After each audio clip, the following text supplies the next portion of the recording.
Hello and welcome back to the SuperShow podcast. This week I am your host, Alex Jones. I was not here last week, so I'm super excited to be back talking to two lovely fellas who know everything there is to know about video games and have some amazing trashy opinions. I'm joined, of course, by Jamie and Chris. Hello, fellas. How you doing? Wow. Hello. Hello to you, sir. Welcome back from your Arctic expedition, I imagine. Yeah, looking a little bit chilly down there, Jonesy. Everything okay? Yeah, it gets cold. What can I say? In Antarctica? In Antarctica, it gets chilly, weird. it gets cold. Just trying to snuggle up into your sleeping bag, trying to keep warm, but doesn't work. I always forget. You go to Antarctica and then you just sleep in a fucking sleeping bag. What is wrong with you? Just like this. Just pull it up tight and huddle in. Is it polar bears that live in the Arctic and penguins live in the Antarctic? Is that right? Is it that way around? Yeah, I think you're right. Because I have no frame of reference. Isn't that the thing that people always think polar bears eat penguins, but they don't live in the same hemisphere, so they can't. Hang on, why? There you go. Because they do live in different hemispheres. Yeah. But it's all cold. But polar bears, I imagine, can't swim that far. I've just egged what's gone on here. Jamie's a flat earther and he thinks that we're living in a filament and there's a wall of ice around. So they're in the same place because it's just the outside. They're just got to walk long enough and so you'll get connected. there. But to be fair, damn the North flat Pole and the earther. South Pole is just a figment of our imagination. Because if you decided to look at the world upside down, then no one could argue with you. So that's just my 2 cents. And if you try and shoot me down, and if you try and tear down any of my ideas, then you're a fascist. So I suggest you leave it at that. I love now knowing that Jamie thinks if you turn to the world upside down, the North Pole would then be the South Pole. And the the South world is a Pole matter would of be the North perspective. Pole. It's like, imagine the planet Earth as like a USB 2.0 thing. Like, which way is the right way up? No, like every guess is that our first guess is exactly that. It's a guess.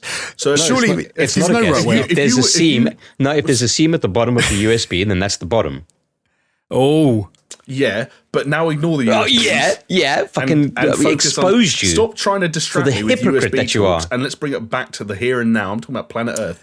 If you were born upside down, let's say let's say you were born upside down. Who lives in Australia. And the world is always upside down, so the North Pole becomes the South Pole. It's food for thought. I mean, so not really. Everyone listening to this has learned that there is a seam in the Earth, and if you find it, that's how you tell which way up the Earth goes. So exactly. Human beings have seams as well. Did you ever think when you were a kid that you were stitched together like Frankenstein's because you kept finding like things that seem like stitch marks?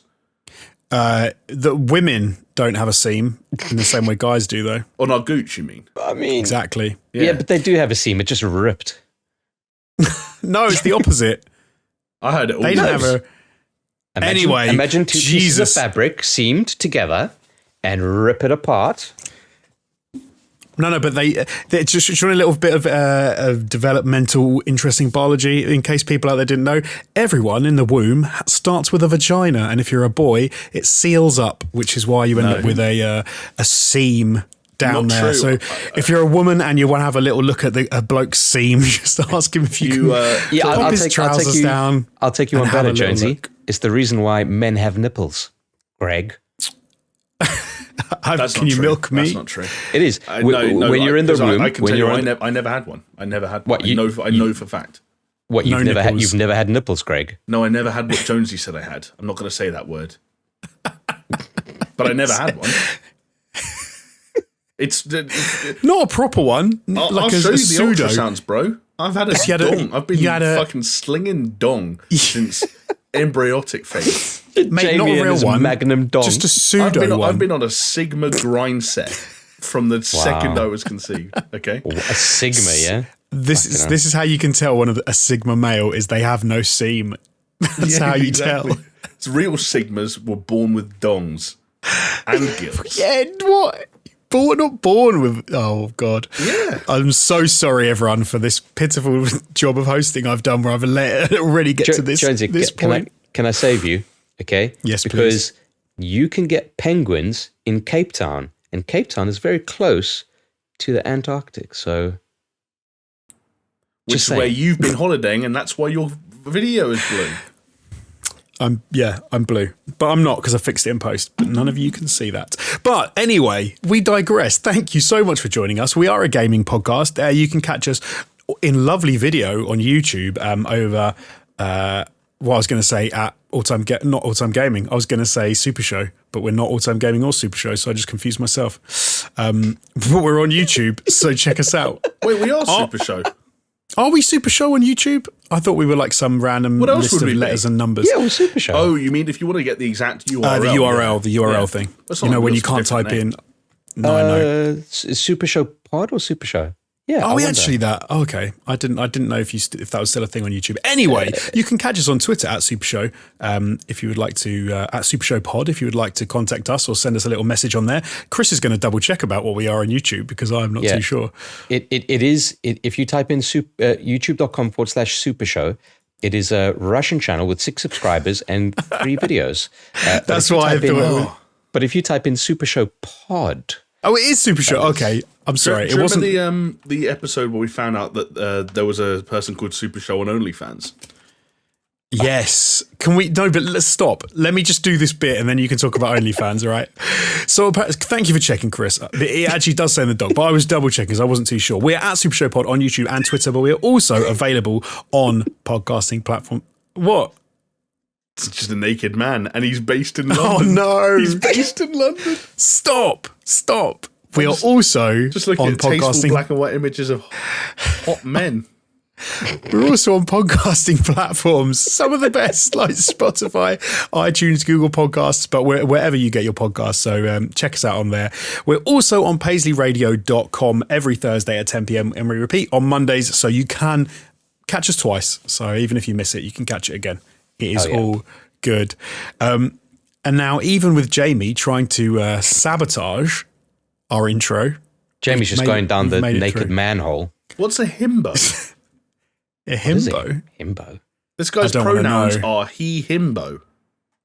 I don't want to know what a himbo is now. It's going to be something weird. Yeah, I'm going to fucking claw my way back out of that rabbit hole. That's it's going to be like... You've gone full goatee over there. Lads, I'm honest with you. I've filled my gay porn quota for the evening, and I'm going to close that tab. Well, I'd tell you what. How about to pull it back? Can I offer you a comment of the week? Do you prefer it when they pull it back, Jonesy? I do. Okay. Yeah, I mean it's the only way you can keep it clean, fella. So this comment of the week comes from Dynasty's Edge, who says, I'd watch The Paraplegic Clairvoyant, especially if the Rick and Morty guys made it. It'd fit right in with the universe and type of humour. Wow. Related to something you guys were talking about last week on the pod when I wasn't here. So yeah, we spoke a lot of shit, and it seems like we're following the trend this week. What I like here, though, is that Dynasty's Edge has really grasped where we succeed, perhaps as a group and a podcast, and where we completely fall short. He's acknowledged that the idea of a paraplegic clairvoyant is quite funny, but the idea of us making it or following through on that idea in any way, shape, or form would be a disaster. So give it to talented people who know how to create things, like the Rick and Morty guys. Fair enough, yeah. Yeah, I think that's probably the way to go, to be fair. Dan Harmon, hit me up. We'll pen a deal. Just wait till you guys hear about the time that Matt Groening DM'd us about known murderers. Oh, that would be amazing. Hey, DMs are open, Matt. Let us know. They actually are. Let us know. Just slide on in. Yeah. So a little bit different this week because we don't have a whole range of news topics to talk about because we're going to go hard on Gamescom, which started on yesterday for us, but 2 days ago for you, if you're listening to this on Friday, on the 25th. It was the opening night of Gamescom where the lovely Geoff Keighley did us a little stage show and chatted Opening about games. Live. Yeah, Jeff in his shoes.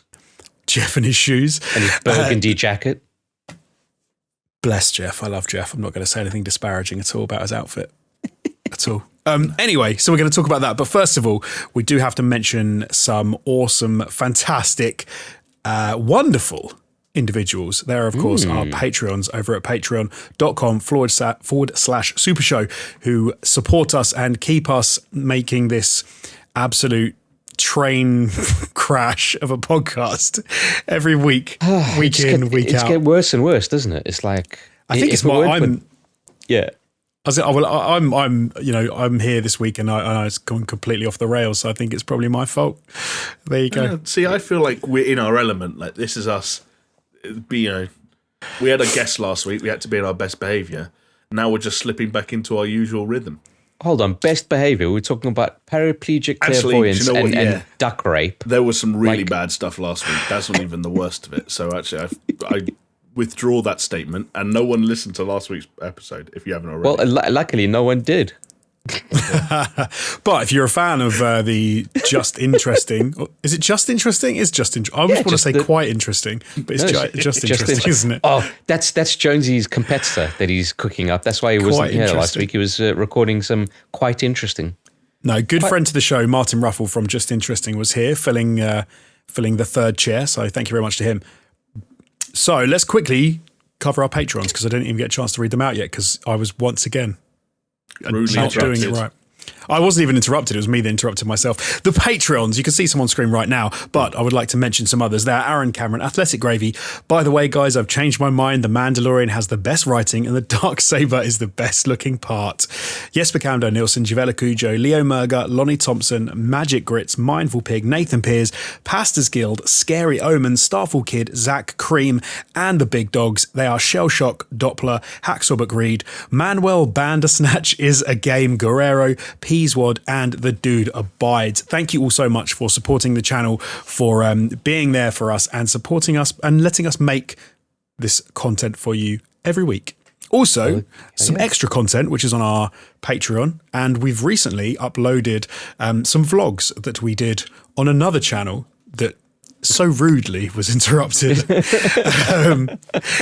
But if you want to catch those and you are a member of our Patreon, $5 and up, I believe, you can get the extra content and you can see some, not debauchery. We're pretty well behaved in our vlogs. So you can see us at gaming events like Gamescom. Yeah, like well, Gamescom. we said this year we were hoping that we would be able to be in a position where we could go like on a road trip, do a vlog for the patrons, go to Gamescom for this year, but unfortunately it's not an IRL event. So it is a digital only, hoping for next year because I just want to get hot and sweaty with you fellas in a car as we're driving intercontinental. Do you imagine, mate? I need some German sausage, and I need it to be with you guys. So Steph is half German, so he will oblige. I don't know how much of a good cook he is, though. So I do miss the diets we end up going on when we go to Gamescom because it is a whole week of just mostly eating schnitzel. schnitzel and dogs of various descriptions. and the Kolsch. Yeah, the Kolsch. It's hard not to enjoy life when that's all you've got on the agenda. That and video games. Oh, absolutely. Man. Like I uploaded those videos and it's just like pure nostalgia hit. And obviously it's not like it was the smoothest kind of sailing while we were there. We did have our kind of ups and downs, but just, man, what a time to be alive. Ups and downs. I can remember, plenty of ups and downs. And in fact, I'm not even going to fucking call that one out, but I put it this way. I don't think I've ever watched the vlog you edited for Gamescom 2019, Chris. Oh, you got to watch it, dude. I don't think I ever have. I cringe watching myself in shit, especially when it's raw, if that makes sense. Yeah, and to be Jamie fair, there is the best way to have him as well. And there is a shot of Jamie taking a shit and in the shower. So, oh, I know. ASB64 still has it as his Twitter profile picture. So, yeah, I'm reminded of that existing very regularly. I think it must have been 2018, the year before, when Jamie and I went and did the Gamescom. Doing that vlog was a lot of fun, and getting Jamie to do bits to camera in like the middle of a really public square where there was people all around. As a very confident and outgoing guy on the podcast, trying to get him to do that was actually he wasn't his most comfortable. So he was like, you know what it is? It's Jamie. Jamie's too big for this world, and okay. Well, you didn't have to make it about being fat, but okay. Yeah, sure, I get it. I don't fit in most like public spaces. I get, Is the vlog thing up? Is it a vlog that? What? Sorry, I was saying, Chris, where you were being the Pokemon guy. Is that a vlog? Is that in a vlog? No, that was its own separate video. I was having a conversation about that very video just the other night with some of our old colleagues. Really? Oh, Yeah, God. because how did that go? Because we were reminiscing about our old job, and I was having dinner with a person who followed you round, Chris, having to get people to sign consent forms after you'd thrown Pokeballs at them, and it was his first week at the job. Amazing. Oh, God, we just hired this 18-year-old kid, and we said to him, follow this grown man around who's dressed as Ash Ketchum, and when he's done throwing Pokeballs at people, approach them and ask for permission to use them in a video. Use the footage in a video. That was his first memory of us, so we were reminiscing. Why did about we that. even ask for permission? Like, fuck it. Like, I don't know. who gives a shit? That was one of my. I remember doing that. Especially One of back my then, first it was jobs Wild as well, West, though. dude. Yeah. I had to do that once with I was out in Newcastle for like Halloween and interviewing people with like Vox Pop stuff, and then having to get like drunk people that had just like said on camera or had been interviewed, and then try and go, sorry, can you sign this form and put your address and your phone number, and they're like, whoa, oh God, this is the worst. But what can I say? Good times. Anyway, good times. Do you know what I want to know, guys? Go on then. I want to know what you've been playing. Oh Wow. Fucking raw dogging it right in. yeah. Wow. I also want to know what Jamie was about to say, to be fair. I was just going to say that I might actually watch the Gamescom vlog just to be reminded of some of the stuff that happened. Please do. It is a good video. Because, it's like, enjoyable. There was some, a lot of them just courtesy of Steph being there. There were just some ridiculous moments because I remember filming some stuff on my phone for my own personal use. And the other thing I was going to say, Hello. oh no, come on, personal use, personal entertainment. I'm specifically talking about the time that Steph didn't acknowledge that he was basically blind in one eye when he volunteered himself to do a VR demo, and the people representing the company that made a VR peripheral panicking as Steph couldn't complete the most basic like FPS sequences in this fucking VR demo. No, Jonesy, they were legitimately. We heard them like chattering behind us, thinking that their demo was broken because no, Steph's broken. because It's not the Steph demo. was not hitting any of the zombies, like standing right up to them, point blank with a revolver in his hand and missing them. His And depth they're perception was all off. Like, Well, he doesn't have any, I guess, if he's only got one eye. and then so he was playing Arizona Sunshine, Poor and Steph. you've got to like open up the door to get ammo, and he couldn't even get the door open. he was like going not too far or not far enough for the handle. But we had forgotten about this, and then obviously these guys didn't know about it, so they were like, "Oh my god, this demo's broken! Like, what are we going to do? We're going to have to pull the plug on this whole public thing." I'm not even also, Chris. I'm not even exaggerating, am I, when I say that we had a meeting with these guys, so we rocked up and nothing was really happening, and a crowd began to form as Steph was playing the demo. Yeah, it's the worst luck for poor Steph. Wasn't that the demo where he had the skiddy feet thing as well? Yes, So that was what they were trying to sell, were these Right. frictionless shoes, so you would sit in your chair and basically move your feet back and forth along the floor to run in game. Yeah, they worked really well, actually. Yeah, they clearly caught on 2 years later. I might have to get myself some. One in every household. Do you know what I was thinking? I was thinking today that I need to boot up the VR, that I haven't used it for a long time, and I really would like to get back into, playing some experiences. Yeah. But talking about playing experiences, Chris, Boom. what have you been playing recently? Oh yeah. Well, Or doing. okay, before I get into what I've been playing, I'm going to go into what I've been watching as a kind of like follow-on from last week. And because Jamie was giving me such stick about it, I watched Suicide Squad. Jamie, are you happy? There we go. Ooh, nice. Okay. I am very There we go. happy. How does it feel that you you actually could have watched 1/4 of another season of your favourite show instead? Do you feel like it was a waste of time? Okay. What? No. Suicide Squad, buddy. It was cool. Yes. I enjoyed it. Good. I will say that like probably they should have lent more into the kind of silliness and absurdity of it, and I think it would have made for a better film. Okay. Like Okay. it just kind of felt like it was wacky, and then it was like no, okay, like we're done with the wackiness now. We're just going to carry on, and it's like it's wacky again. Oh, I right. think they just could have pushed it a bit more. Not to say that they did a bad job with it at all, but like Interesting. it was cool. Like you know that scene where it's not much of a spoiler. I'll try and keep it like spoiler free. There's a scene where Peacekeeper and Bloodsport are walking through a A camp. a camp and they're just murdering people. I mentioned it the other week. Yeah. With like, they're trying to, it's like the one-upmanship of like, That scene was so ridiculously good. Yeah. So ridiculously the way it ended when, you know, yeah. But even the fact of like seeing John Cena just walking by with someone sleeping in a hammock and he's got a hatchet and he just so casually just like starts hacking him. That was where I started to get on board with that film, really, was that sequence. And then, again, I won't spoil it for afterwards, but there are a few line of dialogues and one visual gag all relating to Polka Dot Man that occur kind of like in the 5 minutes or so after that sequence that were hilarious. I'm hoping you know the visual gag that I'm referring to. When it comes to the Polka Dot Man's unique outlook on the world that allows him to act the way he does. The first time you get that, I laughed my head off. Sorry, I need to see it. No, I hate talking about I wanted to see it. Yeah, no, Jonesy, watch it. Yeah, I would say it's definitely good. And I think we touched on it last week when we said like this one is very much aware of what it is and how goofy it is, and you kind of have to be with that kind of idea behind the Squad itself, and probably where the previous attempt at Suicide Squad was they were just trying to be cool, whereas this is like, no, we're not. There's nothing cool about this. It's just fucking stupid and silly, and they lean on it, but I think they just could have lent on it like a little bit more. I heard some people talking about it the other day, and I must admit there was a little bit of confusion about whether or not it is not a sequel, but a continuation of Suicide Squad versus a remake of Suicide Squad that happens to feature some of the same actors in the same roles. It's not a remake, I don't think.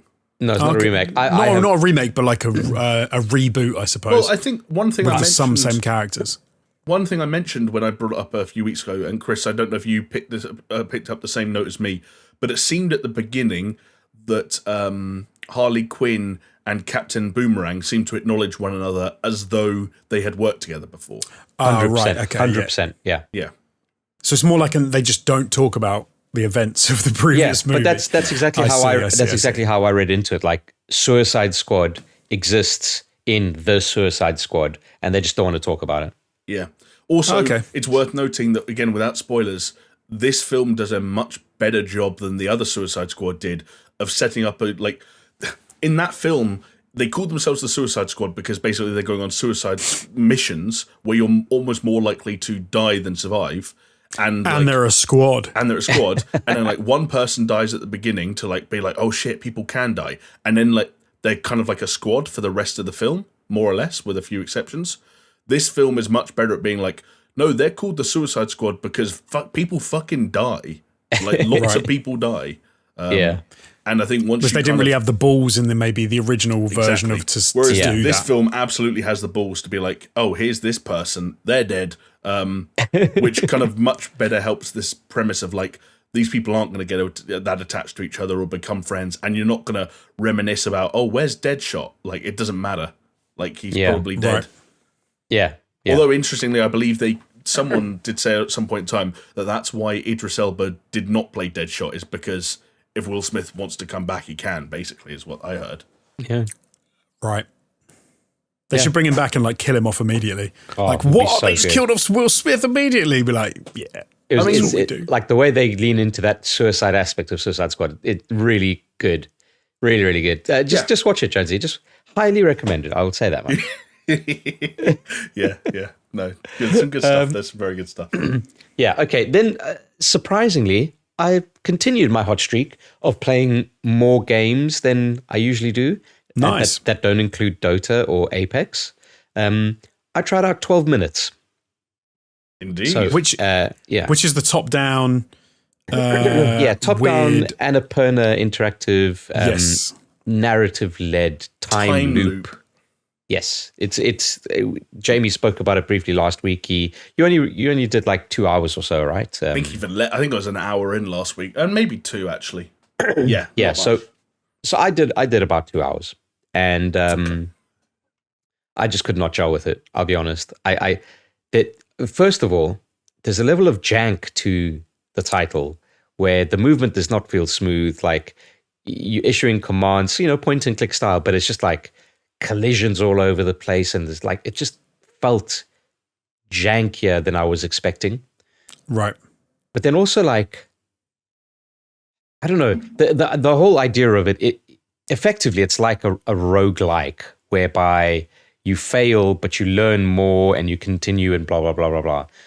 So that's where the time loop aspect comes in. You're not going to solve it in the first couple of playthroughs because you've got to experience the scenarios that open up in front of you and then gather that information. It's almost like that movie, excuse me. It's almost like that movie Source Code. Where there's bomb on a train. Is that Jake Gyllenhaal? Yeah, Jake Gyllenhaal and Duncan Jones directing.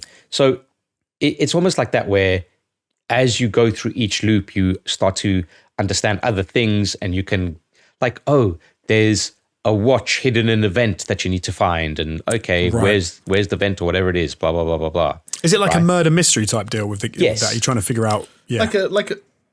Well, it's a murder mystery of sorts.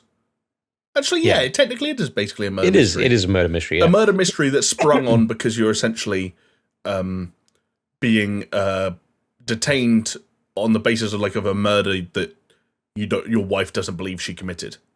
Yeah. Right.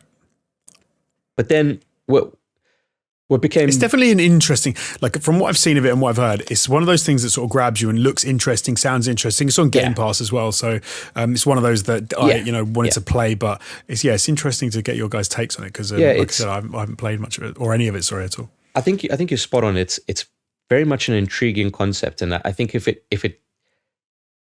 you can click with it, I think you can really get some satisfaction out of it. But for me, it was very much a case of like, as I was going through these, let's call them permutations of like the story and uncovering stuff and just trying different things, it occurred to me that it's like, I just don't have the time or the effort that I want to put into something like this. Right.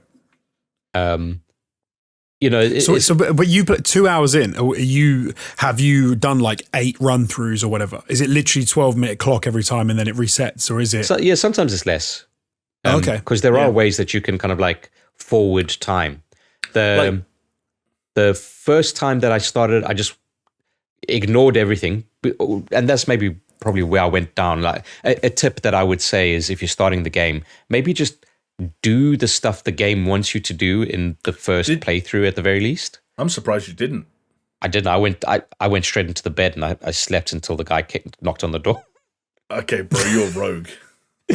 and you know, my second playthrough is I hid in the closet and then I watched the whole story unfold from the closet. So the funny thing is, like, again, we're trying not to get into spoiler territories, but obviously that's an important playthrough.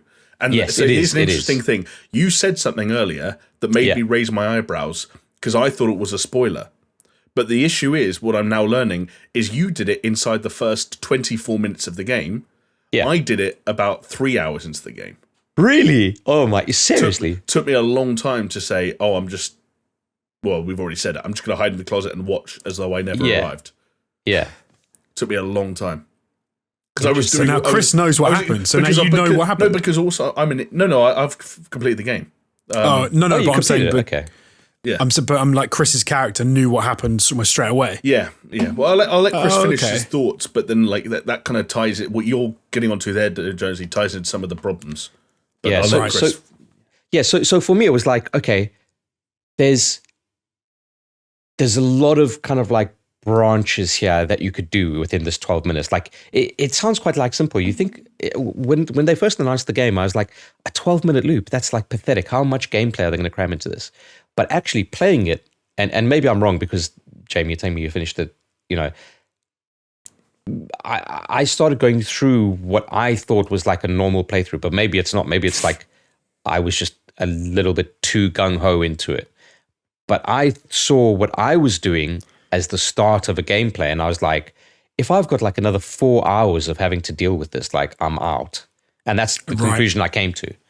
Because I was like, this is going to be way too complex, and like really, if you want to get down to this kind of level, you're going to have to start like taking fucking, write down notes and shit. And it's like, interesting. I just can't be bothered. At the same time, where it's like a week where we've got 2 games I'm going to talk about that I played, which was Diablo 2 and Psychonauts 2. It's like, I'm not going to spend time on this. I'll just go play something else. Also, Hades, just played that. So I was pulled away from it. And maybe I'm being a bit harsh. Maybe if I'd followed the advice that I'm setting out here and saying in your first playthrough and, your first loop, definitely just follow the story. And then maybe in a couple of the others, just kind of like, just take the smaller branches. Whereas I was like, I know what's expected of me and I'm just going to try and go like fucking do insane shit straight away. Right. Okay. I'm not that surprised that's how you played it, having met you and known you for quite a while. Actually, yeah, I suppose. Yeah. I mean, shall I chime in? Yeah, by all means, Jamie. Yeah, go for it. So the funny thing is, Chris, I think you reached a conclusion that a lot of other people will reach and that I have kind of also reached myself. The thing is, you did it in about half, if not a third of the time that other people will. Hey, this is why I watch YouTube videos at 2 times speed. Right. Come on, buddy. Keep on my level. Because the issue is, like, you mentioned, like, does this get really complicated and does it devolve into, like, taking notes and things like that? And the answer is no, it doesn't. And that's because some of the early sort of, like, endless possibilities the game presents itself, where there's all these objects and items and interactable environments and so on and so forth, they funnel down to a point where, like, okay, I'm starting to get the thread of a story here and I know what I need to pick at on the next run. The issue is that then, like, it gets into this flow of one run leads into a next, one run leads into the next, and that's when you start to get to a point where, like, it opens up the door for getting stuck, because there might actually be only one thing you need to do to progress, or one avenue you haven't sort of fully explored. And that's where the game can get at its most tricky, because, I watched a video that made a very interesting point. Like, we all played like LucasArts, we all played like fucking Dare the Tentacle or Monkey Island or whatever, and you get stuck in those because it's like the solutions are so obnoxious. But when the solutions were obnoxious, it was the fucking in Dare the Tentacle. The thing that caught me was like, you had to make a flag look like a jumper, then you take the jumper, you put it through time in a washing machine, it shrinks, you put it on a hamster. It's just like, dude. But now imagine that was wicked. It was wicked, but it is a puzzle funnel, right? You're getting bottlenecked through that one solution. But the thing is, when you're playing those games, that bottleneck is ever present. You go to another part of the map or you start tinkering with something else, the bottleneck you need to find and get through is still there. In 12 minutes, it's not. Because let's say the bottleneck is a dialogue option or using an object on a certain character or during a certain event that happens 10 minutes into a 12-minute time loop. And let's say you don't know exactly how to do it. Let's say you fuck it up a couple of times. Every time a time loop resets. And eventually you get to the point where there are time loops that have things that you need to do to set up things that happen later on. So I'm now going into a time loop where I'm like, right, loop starts, go here, take that, do this, go there, take, and it becomes almost like these robotic animations, and like you're forced to do loops that seem like there's no checkpointing. The fast forwarding through dialogue is never quite as effective as you wanted it to be. Yeah. And so you end up having this thing of like, not only am I stuck, but I get like a 1 minute window every 12 minutes to play around with a thing that I think I might need to do to progress.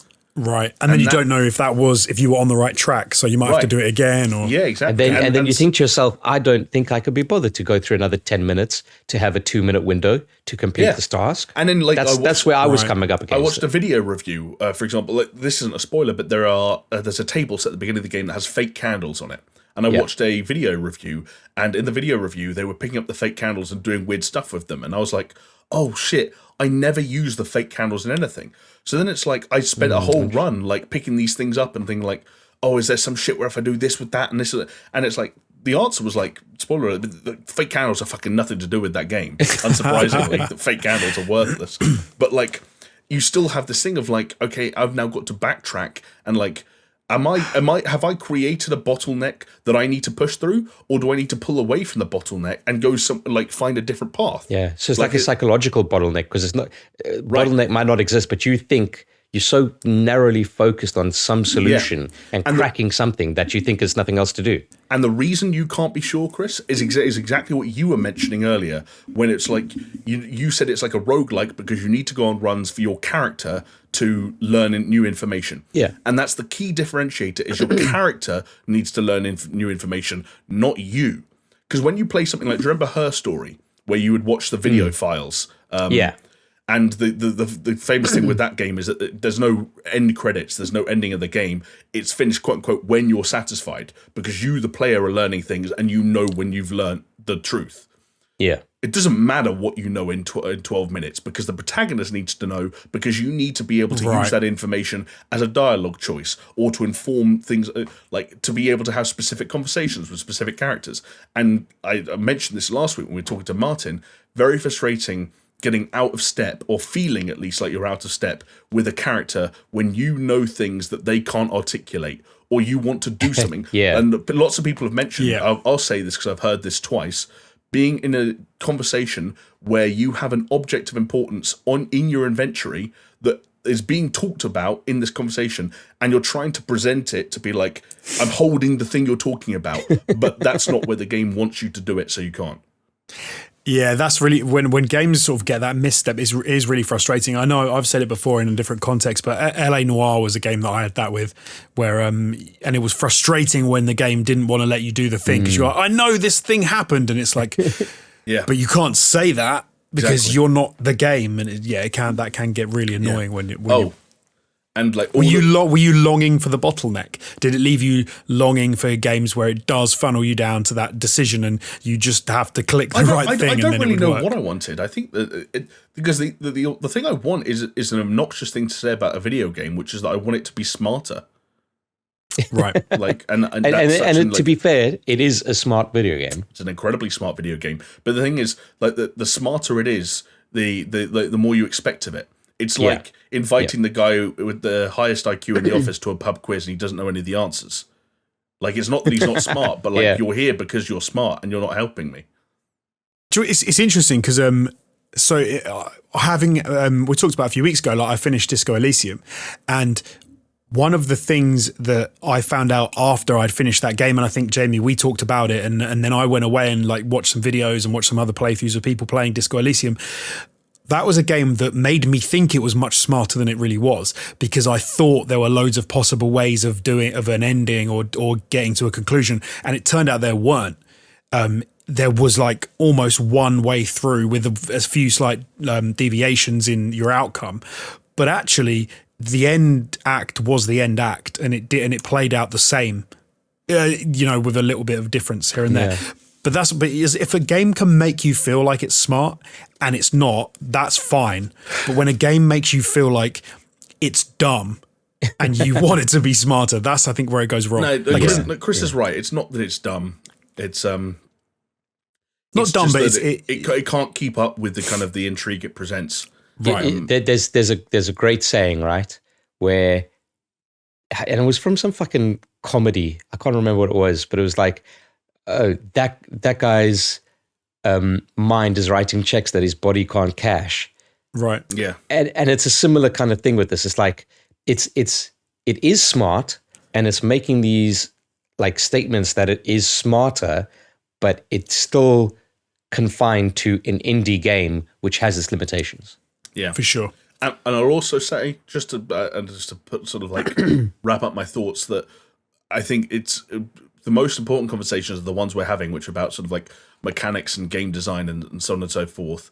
But now that I've finished it, I am happy to say that I did not like the story. I thought the twist is stupid. And like it's almost reaching for controversy in a way that I didn't buy. And I also was not particularly sold on the performances from the Hollywood actors, not because they were bad, but because I thought the moment-to-moment writing was like very average in isolation, but bad when like combined with the way the conversation flows. And by the time you're getting to a situation where like every loop starts with a conversation of, oh honey, I'm home, like, oh hey, I baked you your favorite dessert, and you're like, right, now I've got 30 seconds to explain that I'm blah blah blah blah blah blah blah, and you start listening to the stuff over and over again, and like you're watching a woman accept that her whole life is crumbling before her eyes in the space of 90 seconds. Like, there's nothing Daisy Ridley can do with that material. Like, is it Daisy Ridley? Yeah, it's Daisy Ridley, James McAvoy, and Willem Dafoe. Willem Dafoe's great in it though, but such a good cast. The other two is like, Willem Dafoe's great, but like there are some, again, not like the ending, but there are some loops where like it's so stupid. I want to play it now just to experience that. It's That's the beauty of Game Pass, dude. But it's stupid. Yeah, Do you know why it's of course, stupid? It's because it's 12 minutes long. And you think, like, to get to the point where the story is at its most complex, it's most, like, convoluted, it's most warped and, like, all this stuff, it still has to be something that can transpire in 12 minutes. You still have to go from a point where this woman has no idea what's going on to the point where everyone knows everything that's going on in 12 minutes. And the further it goes and the more ridiculous it gets, the more ridiculous those explanations and conversations become. Yeah. Like, think of it this way, Right. okay? Tomorrow morning, in 12 minutes, try and convince your wife that you are living in a time loop. Oh, okay. I see what you mean. It's never going to happen. That's just the start of it. Right, because I was going to say that idea has been played out a lot in media, isn't it? Where you're in a time loop and someone's got, and no one ever believes it, and it always becomes ridiculous because then they have to convince them. But it takes hours or days or now do it in 12 minutes or less. Yeah, but quite frankly. But there are to pick up on that. There are cool moments where, like, you figure out the steps you need to take to, like. You know how in 50 First Dates, like, he eventually learns how to, like, sit at the table and what she likes. And there are bits where you're like, here's how I walk through the door and convince this woman what's going on in 60 seconds. I can do it because I just need to tell her about this, tell her I know that, show her this, and then talk about that, and she's with me. She was like, there's no other explanation for it. Okay, I'm on board. But then the story dives off such a deep end, and it becomes so many extra wrinkles to what he has to explain every time, and the rate at which these people believe it, that it just gets silly. And I'll tell you guys after the podcast if you want to know. Yeah, because it's worth hearing. Wow. No, wicked. Chris, 12 minutes. What else have you been playing? Sorry. Man, it's a bunch of twos in my games, right? So it was the sequel to Suicide Squad, The Suicide Squad. It was 12 minutes with the 2 in there because 2 minutes after, 10 minutes. This is such a reach for a segue. So far, we're 0 for 2 on successful number 2s. Then I played, from yesterday at the time of recording, Psychonauts 2, which is a game that I've really been looking forward to. I've seen it's been getting some really good reviews, and I am happy to report it is a joy. It is so good, and I just don't want to work during the day. I just want to play the game. Objectively, if you can be objective, how from a purely visual standpoint, like how does it look? It looks really good. Like there is a because some of the stuff I've seen of it, I'm like, I don't know. It looks a little maybe. So yeah, I like the art design. Yeah, I like the art design. But it looks a little It looks a little older than it is. I think it looks a little dated. Maybe maybe not. Probably why is because things are chunky, and in the modern kind of day, it's like no slim and fine line details in this other. Whereas this is like, no, this is a fucking someone drew this. Like a 4-year-old drew this, and then a art director adapted it. Like those pictures of like, oh, my daughter drew half a horse, and then I'm an art student and I filled out the rest. It's almost like something like that. Like, it looks really good. Like the textures are there, the lighting is there. It's at times it could be quite like startlingly. I mean, I don't want to say pretty, but like it visually interesting and intriguing in a lot of ways. The gameplay is very responsive, very fluid. But then again, it is a Double Fine game. It's not like there's not a heap of depth to it.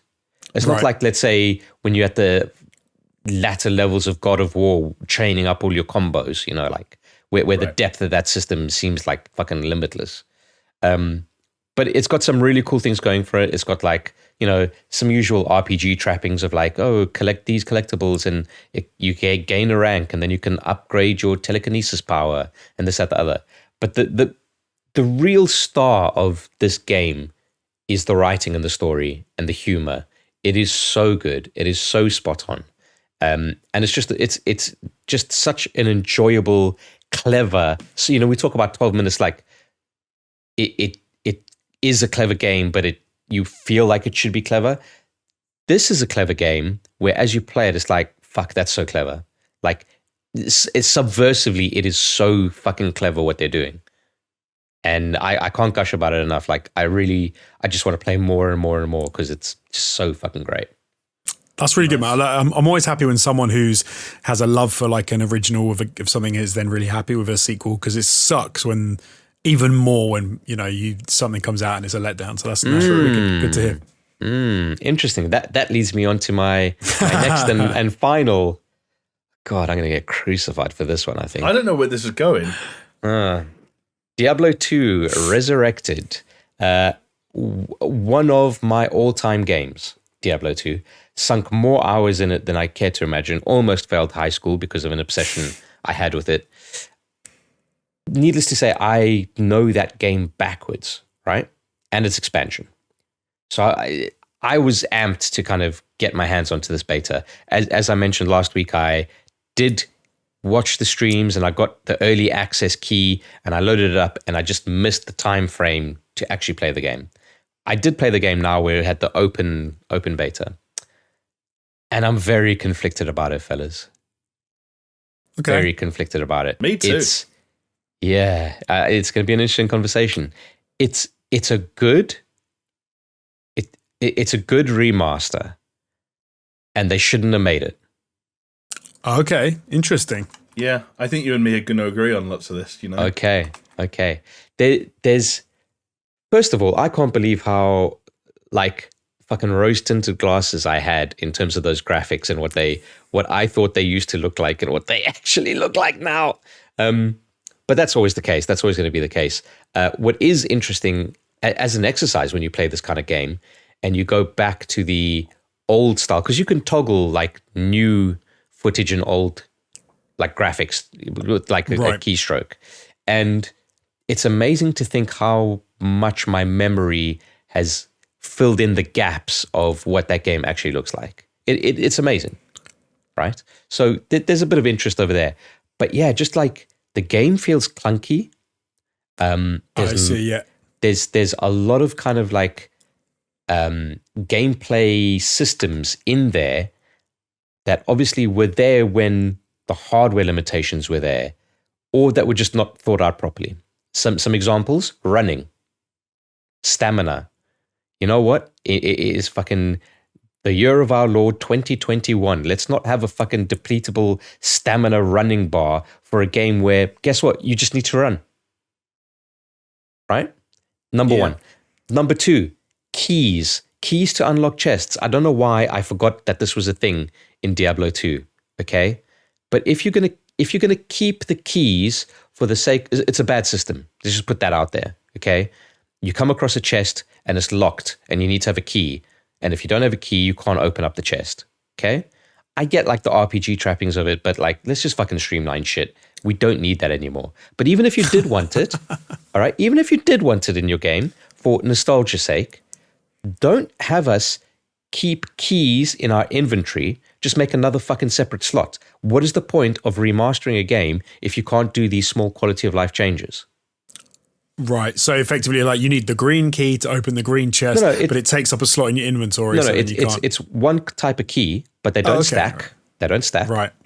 Right. And they're just taking up slots in your inventory where the inventory, however you want to say it, is not smart like it was in Diablo 3, where you got all these different shapes, but it doesn't, when you pick stuff up, it doesn't find the optimal place for them. It just kind of blurts them in there. Right. So you always have to do, and it's core part of the Diablo 2 experience, and I can get why they see it that way. But then again, it's also maybe a technical limitation that they initially had that they don't have now. So why? Like, maybe just have a toggle and say in the settings, like, oh, have this stupid fucking legacy way of doing shit. You know, with the keys, like, just have a slot on your paper doll kind of thing where it's like, oh, this is your keychain. Right? Do you think they've done it? Do you think it's just a case of overlooking it, or do you think they've done it because they think if they did change it, people would? I think they want to be faithful to the source material. But, right. But this is where I come up against it, and I've really been like struggling with why I am not so hot on it. Because in all respects, I should be, and I'm thinking maybe I played the game too much, the original game, and like nothing is new to me, and it's just like same old, and it's a little bit boring for me to play it. Right? It's not that, bro. Trust me. Jamie's shaking his head. Another thing that I will say is, and I don't know if it's the fucking DPS on my mouse or whatever it is, okay, but I was struggling to click on enemy units to kill them.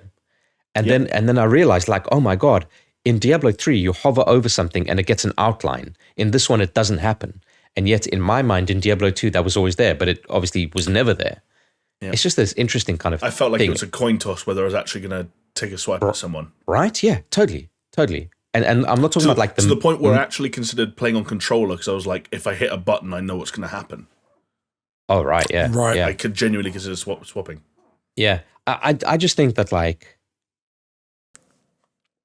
I think they did a good job as far as remasters go, but like I just reiterate myself, I don't necessarily think that they should have done it as they've done it.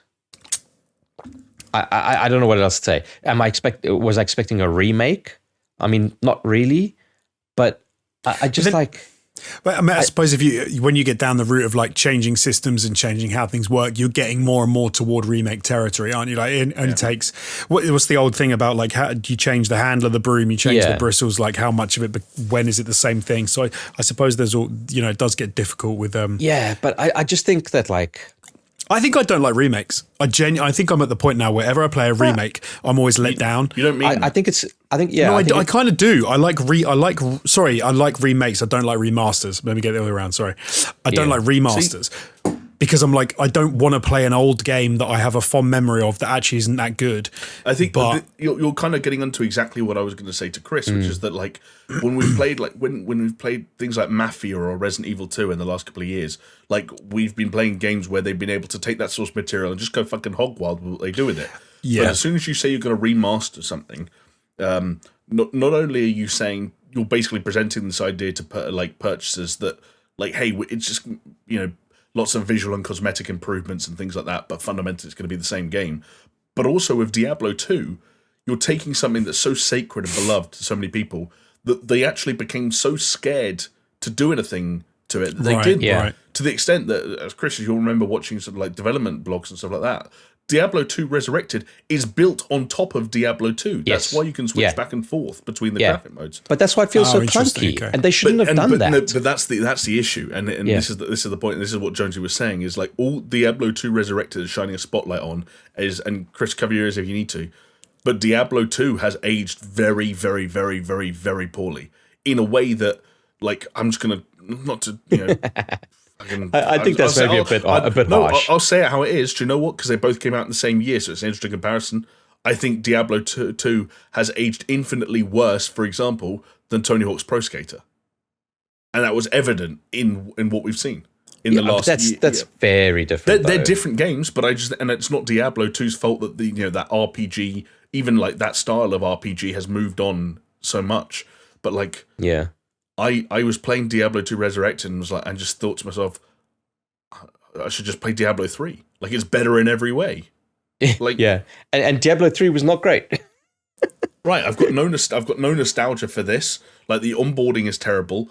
Like the characters, the characters are all these weird dudes with weird voices. Like the dialogue is all really bizarre. The environment's like bizarre. I don't really understand what I'm doing or what I'm putting points into or how I'm leveling things up.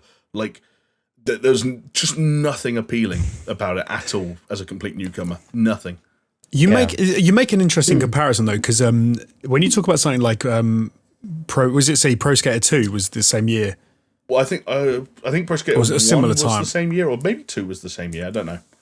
Because I think what's interesting there is like human like reaction speed doesn't change, right? That hasn't changed in a number of years. And a game where you're doing like a physical activity, like a skateboarding or something like that, the game has to fit like and hit how many tricks somebody can pull off in a certain amount of time, and the animation for the game has to follow suit. So the graphics of the game might look trash, but it's going to play well because it has to by the nature of the type of game it is. The problem when you get to like RPGs and things is those games don't rely on that as much. They're massively built around systems and how and quality of life and how you want to interact with the world, and everything about them is limited in different ways. So maybe that's why it stands out as a having aged much more badly, because no one realizes how the good RPGs and games like that can be until someone makes it and we go, oh, why were we not doing that like before? That's a much better way of doing it. So I wonder if that's one of the reasons why you get that. I think like what Jamie was saying, the fact that it's built on the exact same engine, like, dude, well, it's like 23-year-old engine now. Okay. And I think that's where it's kind of like coming up. Like, there's a reason they don't use it anymore. Yeah, exactly. And even when Diablo 2 came out, it wasn't like, in terms of like its graphics and its engine, it wasn't cutting edge. But no, like there's just like, dudes, like stuff like even just so you can only have like left and right click, and then you have got hotkeys to change your skills on your left and right click, right? That's a lot of fucking keyboard action going on when there is a better way to do it, and it wouldn't break what made Diablo 2. Right. Like no one's going to tell me now that unequipping my belt gets rid of a row of potions. No one's going to sit there and tell me that like that's integral to the experience of Diablo 2. Just fucking sort it out. All right? No one's going to sit there and tell me that like not having the Diablo 3 way of having numerous skills on a fucking bar on the bottom of your screen with pre-assigned like hotkeys, instead of like me going to assign a fucking hotkey with my F keys to the skills that I want to, like, no one's going to tell me that that's going to break the fucking Diablo 2 experience, because that's not fucking true. Because that's not what the Diablo 2 experience is. You also get to a weird point where it's almost like if in a remaster, if they don't include the original bugs, people are going to complain because they're like, no, that bug made the game like that was part of the game, the original. Yeah, you get to like a ridiculous point where you can't change anything. This is why I'm so conflicted with this, because and people are going to call me out, I'm sure. Real Diablo fans. Let me tell you, Diablo 2 was my fucking life. Diablo 3, the lead up to it was all consuming. Okay. I am a massive Diablo fan, and I'm conflicted about this. And my conclusion that I've come to it is I'm not going to buy it because I want my memories to stay how they were. I think that sounds fair though, from what you said. Yeah. It's going to pretend it doesn't exist. Yeah, basically, which is crazy to me, but it's just I'm not going to buy it because I played it for 2 hours and didn't have an ounce of fun. Sounds like Diablo, to be fair. Wow. Shocking. Motherfucker. I played Diablo 3 for a while as well. I sank about 5, 6, 7 hours into that game. Oh, wow. Well done, Jonesy. I played do you know what? 5 hours. Do you know what? 3. Didn't have any fun the whole time I played Diablo 3 the first night it came out. Didn't have any fun the whole time I played that game, and was like, why am I still playing this? I'm just going to not play it anymore. And Jamie, no, I didn't, because I don't know if you remember, but there was that error to log in. You couldn't connect to the server. I couldn't connect for like a fucking week, dude. Yeah. And I got the collector's edition, and I was like, well, paperweight. Yeah. Well, with that damning review of Diablo 2, Jamie, so you played some 12 minutes. What else have you been playing / doing? I played some Humankind because I wasn't aware till pretty recently that was coming to Game Pass, and I thought, you know what, a sort of a turn-based 4X game would be quite nice to have going on in the background while I'm working. You know, you could just do a couple of turns maybe while you're rendering and stuff like that. But I'm honest, like I maybe need to give it another fresh look, because I only really did sort of like the one campaign that spawns from the start of the game and very heavily tutorialized, and you're seeing a lot of these cutscenes for the first time because it's trying to kind of sort of like tell this story, like this narrative of like the birth of humankind, and you're starting as these like cavemen forager types and advancing through different civilizations. But funny that I end up using the word civilization because it just didn't quite feel, maybe it's because I'm just too familiar with Civ, but it just didn't quite feel as good as a Civ game, and it did so little that felt new and was fundamentally so similar in so many ways that you kind of just feel to yourself like, why don't I just play Civ? Because even the most recent Civ game now has been updated so many times and had so much DLC that it's just in a better place. than Humankind, which is still a little bit threadbare. So what you're saying is it's the Diablo effect.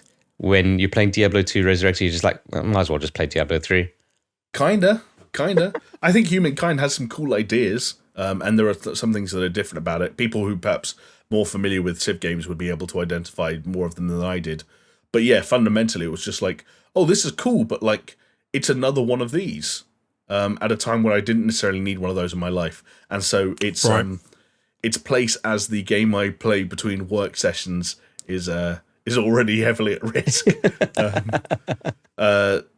I'm trying to think, but really, like, you know, the nice thing about Game Pass is that, you know, we can try stuff like that for free and then decide it's not for us. And that's the other thing that's nice about the season we're in, where there's just betas and alphas for everything, like we mentioned with Diablo 2.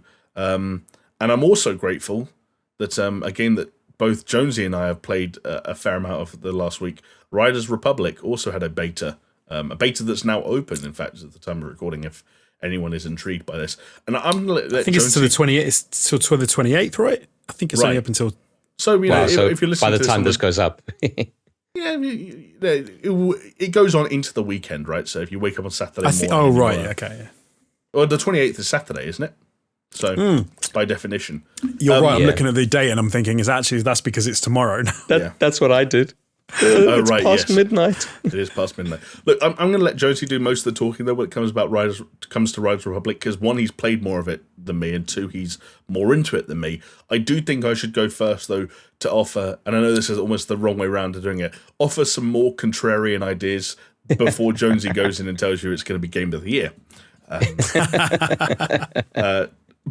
I think fundamentally, though, and again, I don't want to tread on Jonesy's toes in terms of the positive things, like, they have more or less succeeded in what they set out to create, in so much as this is a successful attempt at creating this, I think it's fair to call it, like, somewhat massively multiplayer, not like actual MMO, but like a feeling of a live happening space filled with lots of crazy extreme sports shenanigans.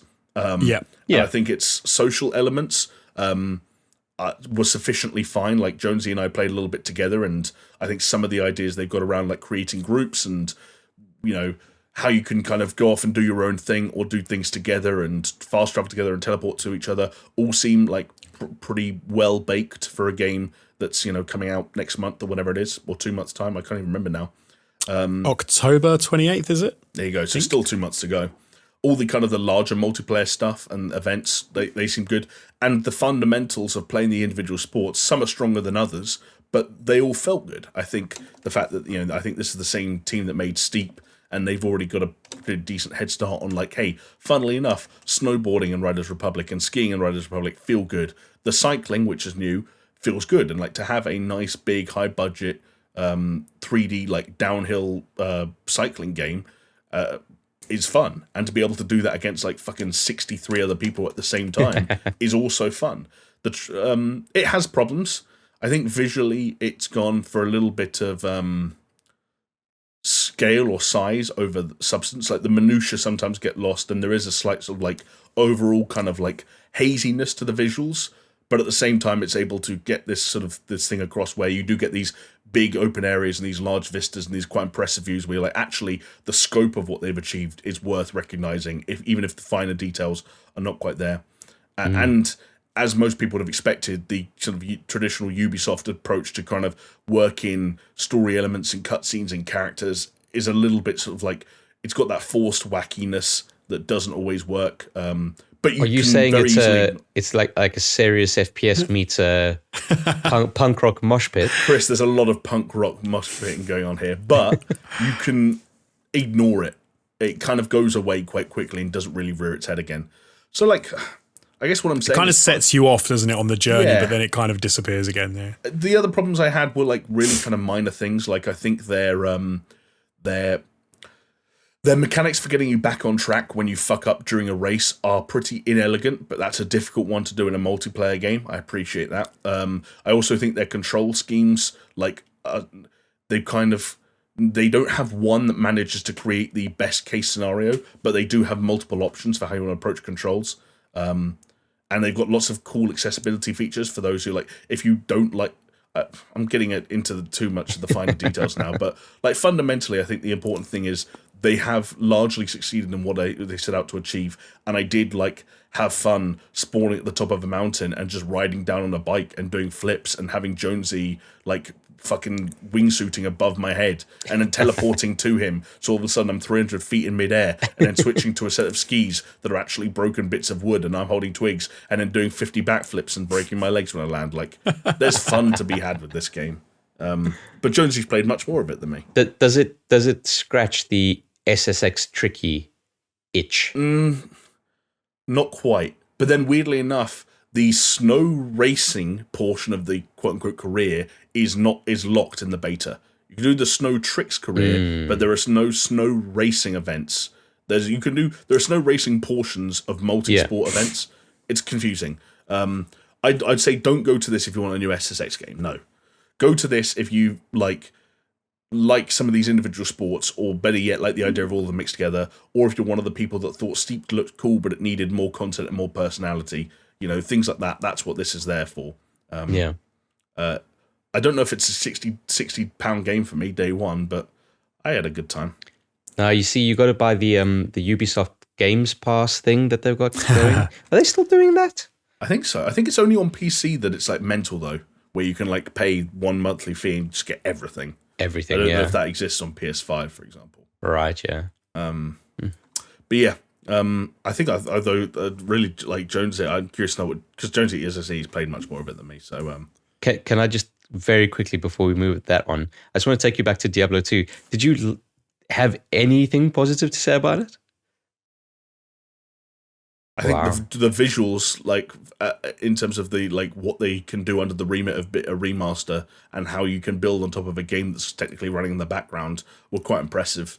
And I admire any game that lets you instantly flick back and forth between the old graphics and the new graphics, so you can get that comparison. That was cool. But man, no, not really. Because you know what it is like? That genre of like loot-driven RPG game has also moved on and become something for me, as people know, I like play games like Destiny and The Division and so on and so forth. It's become like a fun, passive background game for me. And I really thought that this could be that, just a game that I kind of have on alongside some TV and like just click for a few hours. And it just wasn't stimulating enough. On any real, like, in the first 2 hours, be it like the writing, the world design, the encounters, the combat, the loot, there was no one thing that said this is a reason to keep playing. Man, I wonder with the viewership and listenership, let us know your thoughts if you played it, because I hope I'm not taking fucking crazy pills here. But anyway, sorry, I digress. Let's go back to Riders Republic. I throw to Jonesy really on Riders Republic. Shall I have a little? Should we chat about it now? I might as well. Do it. Yeah, I'm not going to talk about. Okay. The other thing anymore. I think for time's sake. Yeah. I'm kind of torn a little bit on Riders Republic. So. Damn. I got you wrong. No, you didn't like that. I think there's a lot to really like about it. One of the things we chatted about the other day when we were playing Jamie was, I think I said was, I like the fact they've actually done what they said they were going to do. We spoke about it in a podcast before where we were sort of saying, I wonder how like the reality of that game is gonna be. Is it gonna be a completely free roaming game where you can do extreme sports in a crazy world, or is it gonna be like a whole range of menus that are gonna allow you to access different races and things, which would have felt kind of that they were being disingenuous from what they originally set out to do, because I think we all thought it was gonna be a big open world game with lots of people around, and that is, I think, exactly what they've done. It remains to be seen, like how, because they do a thing whereby even when you're like really high up or really far away from stuff, you can see these little heads, like these little white silhouettes of people moving around the map. And the idea is obviously supposed to make you feel like the world is massively populated and there are people everywhere. Even if you can't see them, they're like, represented. But I'd love to know how many of those are bots, or how many of those are just because there are people everywhere. Like everywhere you go, there's people on, skis, snowboards, wingsuits, just doing stuff. But in the beta, they like pop in and they pop out, and then some of them just disappear. And you're like, okay, so they're trying to give you the idea that this game is full, but actually, when you go and do like a mass race and there are 64 people all taking part in it, they're all real players. So it's like, okay, so you've got 64 people really in the world at any one time, I imagine, who are real people. And then the rest is just there for filler to make you get that idea, which is fine. You know, I guess that's fine. Yeah. I suppose they are limited, like any other game is limited to. It is worth noting that would be difficult to do this on someone that's flying over your head at 100 miles an hour, but you can go up to people, and I did this in the social space, I think it's up on the D-pad, and see like their PlayStation name and their PlayStation profile. Okay, so maybe then they're ghosts. Maybe some of the people, like they can't all be on the same server, right? They've got to some way. Right, to Ubisoft haven't decided to create a 1,000 person server for right, Riders Republic. which would be insane. But also, welcome to the future of multiplayer games, right? Like games do this already, where they fill up lobbies with bots, and even so far as that the new Battlefield is kind of saying like, hey, that's a fucking feature, fellas. You'll never have an empty lobby. Yeah. It's like, I remember when the first time I really felt the edges of that were playing is it Battlefront, where they had the space battles, and it was almost like the precursor to oh god, what was the one they released? Squadron, yeah.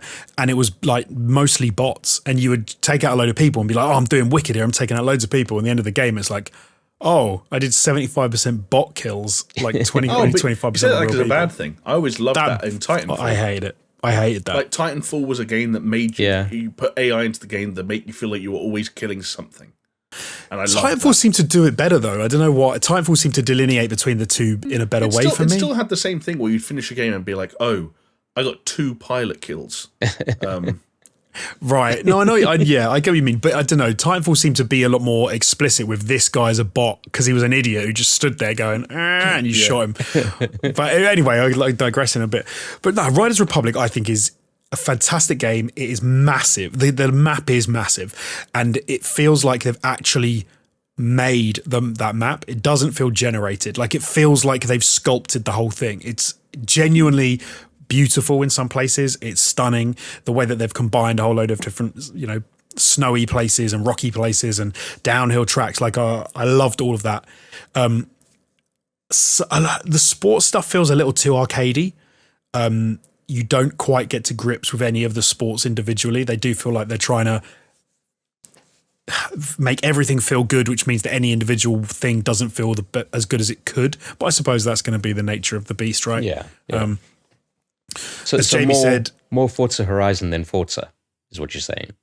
I didn't play Forza Horizon or Forza, so I know what you mean. Yeah, basically. Yeah, there are definitely some. Okay, Colin McRae Dirt than Colin McRae Rally. Yeah, sure. Yeah, the one is more arcadey than the other. Exactly. Yeah. Horizon is also though a good sort of like focal point for like this idea of explore this open world using the fundamentals of the game, surrounded by like ghosts or representations of other players. Yeah. Right. Then go into events and actually race against other people. Although this has like more of that, again, that Ubisoft punk rock mosh pit kind of vibe going on, where like, oh, I'm doing a race and the guy next to me is in a giraffe suit and he's got a head 6 foot above his head and it's wobbling around, which is a real thing. The weird thing about Horizon though is in Horizon, I don't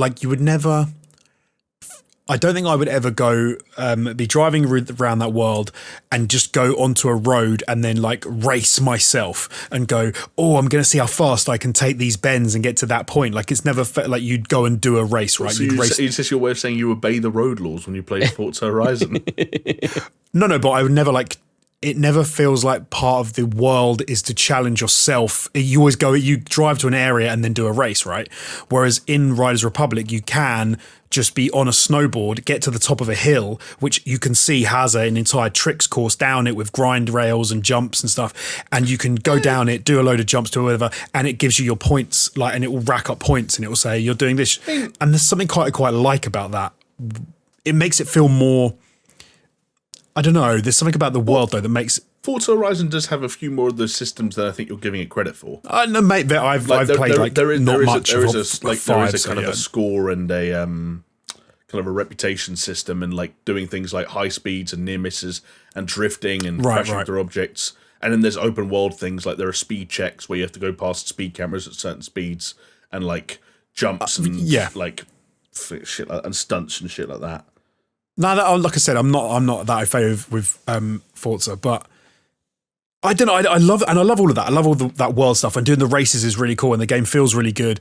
But it does kind of feel like, I imagine after a while you'd say, "What do I do? Like, what else? I've played in this game for what's next?" 100%. Yeah, the career progression path thing. It all feels like this. You can do anything you want, and you're like, great. Okay, I'm gonna go play something else. Like it's one of those where it's. So it's a No Man's Sky, or it's a Sea of Thieves. Yeah, I mean. Yeah, kind of, I suppose. It's almost an unlucky one of those, right? Because it does more than Sea of Thieves to give you hooks and to keep you invested, but the end result is still kind of the same, where you do get to a point where you're like, that was fun, now what? Disclaimer though, haven't played the Pirates of the Caribbean stuff, so I don't know if that's changed it up. There's a weird thing that when you're given too much choice to do anything you want, you almost feel like you don't want to do anything. Whereas when someone says this is the path to follow, you just follow the path like a mindless sheep, and you have more fun doing it. Yeah. Like this game struggles with that. It's like there's so much to do, and I know you've nailed 12 minutes. Right. Okay. Exactly. Yeah. You need that funnel. You need the funnel point. You need something to say, no, this is where you're supposed to go. But I even found in the beta that it got to the point where I thought I'd done everything. I was like, I've done everything I can do, or the events. But it was just that because I hadn't messed around on like the road bike enough. I actually think the road bike career you couldn't do any more of. But let's say like the Tricks Park, I hadn't gone to the Tricks Park, so I hadn't unlocked all the events I could actually do. With the snowboard and with the skis, and then I got a few more points just messing around, and then it suddenly was like, well done guy, you've unlocked these 3 new events, and I was like, oh shit, like I didn't even know that I had that still to do. Like, okay. It's also got that horrible thing with betas these days where they're a tricksy way to give you a game for free for a short period of time to lull you into pre-ordering it because you just played it and didn't get everything out of it. You pre-order it, you play it, and you think, I don't know if this was a 60 quid game. I don't know if I should have spent that. If this game was free to play, I could completely understand it, and I would probably play more of it than I would knowing that I'm not going to spend 60 quid on it. Yeah. Because I would buy a battle pass sort of deal with it, that I could get cool unlocks, that I could get cool outfits and almost like a Fall Guys kind of way. And wacky stuff. They're definitely charging like full price for this game. It's a £60 game. Yeah, I did price. check, yeah. That is in today's day and age, a game like that, that's mental. Do you know what you were saying about wanting to play more of Psychonauts 2? I want to go and play more of Riders Republic now. I happily would. I'm probably going to. I streamed some before this stream. I'm probably going to stream some before the open beta closes. But if you said to me, "Are you going to buy it?" I'm like, probably not, because I think I'll get what I want out of it by the end of that beta. Yeah. Mm-hmm. Yeah. I don't want to go on too much about it, but. For time's sake, I've already. And then afterwards, you can go play Psychonauts 2, so it's okay because it's on Games Pass, baby. It is on Games Pass, but do you know what? I'm. Let's say the jury's out on Riders Republic. I want to play more of it, but at the moment, I don't think I will pass the open beta. But it is a thoroughly enjoyable extreme sports game. It looks fantastic. Some of that stuff is super fun. Maybe there will be a lot more content added in that is just like necessary. Yeah. One I'll touch on briefly, which I really did like, is the creative content where you create your own races and you can create your own tricks, challenges for other people. I actually dabbled with that a decent amount, and I found that a quite cool, intuitive system, and I enjoyed it. And so that's something to look out for sure. Damn, it's kind of a bummer in a weird way, right? Like, I think they've actually made something here that I think will exceed some people's like their preconceived ideas. But I don't think that's enough for it to be successful in a weird way. Yeah, I agree. Not as a full price game. Yeah. What they've done is in some ways, what they've done is astounding. And when you play that game and when you in the world, it's so much fun. And I'm like, this is so fun. Like, as Jamie pointed out, some of the things we did, which were hilarious and were great, and had a wicked time doing. And I can imagine getting a whole group of mates and being in one chat lobby and doing an off-piste ski run with all your mates and doing jumps and flips over each other is really cool. But it's cool maybe once or twice, and then you're going to go, should we go play something else? Like, and then is that £180 between us? You know, Whoa, if you've got like 4 or 5 of you, I don't know how many you can have doing but it. do you know what I'm saying? Like, Groups of 6. it seems like they've shot themselves in the foot by doing that. Well, like, I don't know. I hope it does. I don't know. I'm not going to use the word astounding like Jonesy did, but fun's a good word for it. Yeah. No, but I mean, do you know what I mean? The scale of what they've done and the fact that they've managed to actually do what they said, I think is pretty. I think is astounding because I didn't think they'd do it. I thought it was bullshit. I don't think it would feel that good. I didn't think it would look good. I guess I just never had the same sort of like conspiracy theories of that they were somehow lying about this game in their promotion of it. Yeah, especially because, like, again, I think I said this to you when we were playing, but like some of the fundamentals of this were in Steep. Yes, yeah. No, I feel quite a few people have made that comparison. Yeah. I don't know. We'll see. I did play one more game though that I'll mention quickly, but is fun, and I've been playing it and actually enjoying a lot, which is Road 96, which came out while I was on holiday, so I didn't get to play it. But then I did get to play it when I came back. It's not exactly what I was imagining, but actually it's better than I think what I was imagining it would be. Oh yeah. So for people that don't know, this is the one where you're hitchhiking, right? Yes, kind of. This is the game that we should have played instead of 12 minutes. Clearly. Yeah. So Road 96 is. You talked about 12 minutes. Interestingly, I would say it seems to not do what 12 minutes did to you guys. It's much more contained. So, okay, basically the game is you are a young hitchhiker, you're a teen, and you are hitchhiking along a road, or you're not just hitchhiking, but trying to get along a road to escape the country where you're born. I can't even remember what the country, or where you live. Can't remember what the country's called now. Because it's a pretty messed up place, and there's a dictator who runs it, and there's an impending election.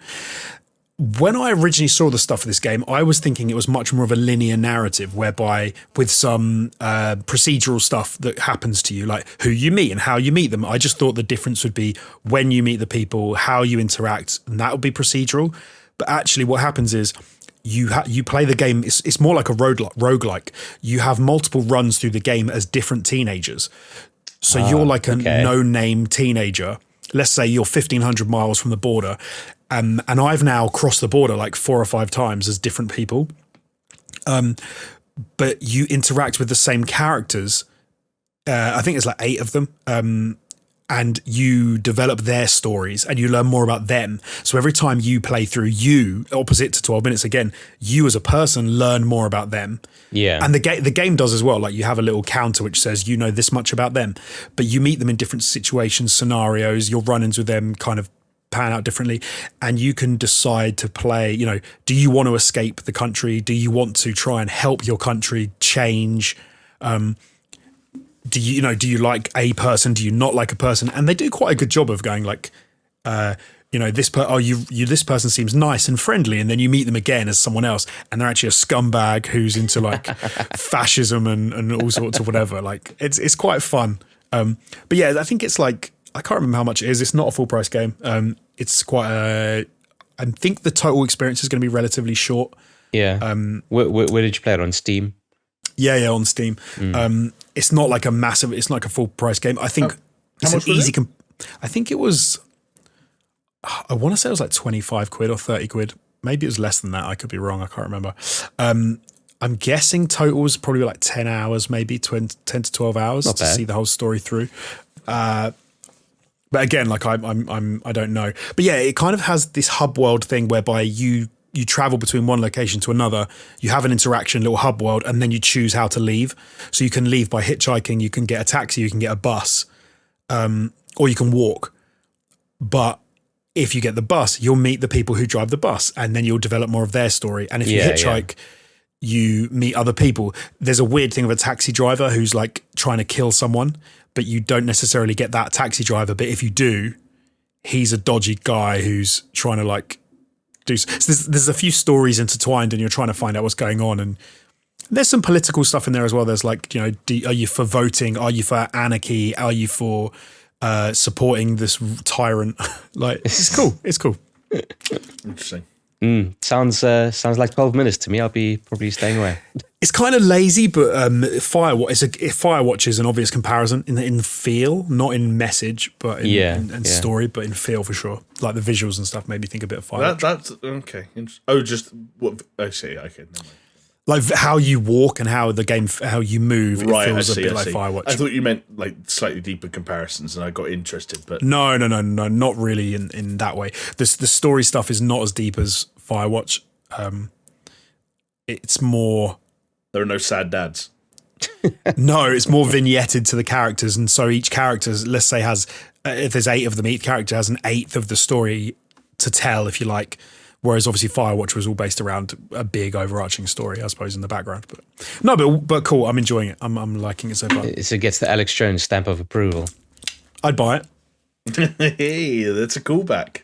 Yeah, there we go. So yes. Anyway, I've bored everyone enough with Riders Republic and Road 96. So I think it's probably time to move on to something which is not boring at all, because the ever enigmatic Geoff Keighley kicked off Gamescom a couple of days ago for us now, and it was well, I don't know, I'm not going to say it was good or bad at this point, it's too early, but we thought we'd give you a little rundown and talk about some of the games that were featured. Xbox had their very own conference at Gamescom, which I missed completely, so I'm grateful that that was the day before, wasn't it? It was, the day yeah. before, yeah. It turns out it was rubbish. It was rubbish. There was a little bit of Xbox Series X and S news about cloud gaming capabilities coming this Christmas, which is, I suppose, is cool if you are interested in Xbox. I think that's fucking damn cool. Actually, it's a given though, right? We were something that we knew was going to happen. It was just a matter of time. So it's a nice confirmation. Cool. Like the fact that you could buy a previous generation Xbox and play next gen games on it is pretty fucking cool. I think once again it just sort of reaffirms the fact that Microsoft know more about what they're doing, and it's the whole they're winning the war as opposed to the battle, right? They're silently moving in the right direction, and saying the right things all the time. Microsoft Flight Simulator is getting some competitive multiplayer. I'm interested for that because I did not hear anything about this. So you're gonna, if anyone knows, you fill me in. I think you've basically said all there is to it. I'll be honest. But how is it competitive? That's what I don't get. How do you have a competitive multiplayer in that game? Who flies from A to B first? Oh, literally, that's it. You just fly fastest. I think so. That seems weirdly rubbish. Could be cool with like flight plans and parts. Could it? That sounds like the dullest thing I've ever heard. I'll tell you what, Alex Jones. Okay, you and me, we'll take a race. Arctic to the Antarctic, okay, and we'll see who gets there first. Jamie won't watch because he doesn't believe that that's possible. So here's the thing, Chris. You start the race, let Jonesy get a head start, turn around after like half a mile, and in a mile and a half's time, you'll have won because it's all interconnected. It's all connected. Have you ever heard the expression "time is a flat circle"? Well, so is the world. Time is a flat circle. Do you know what would be a sick mod that I would love it if someone made as just a big piss take? Is a mod that changed the world to flat in Flight Simulator. Yeah, that would be funny. That would be wicked. And the filament, and you could just like fly into the big glass dome. That would be great. But see, what's weird to me about that, about saying it's going to have competitive multiplayer, is like they've said there's a like fighter jets and the Top Gun expansion's coming. Like that's so much more interesting than like did you fly to Glasgow faster than your mate did? Well done. I looked it up, and it is a racing expansion in partnership with the Reno Air Racing Association. It's just like those crazy races like Red Bull, whatever. I don't know. I didn't see the footage of it. I'll be honest.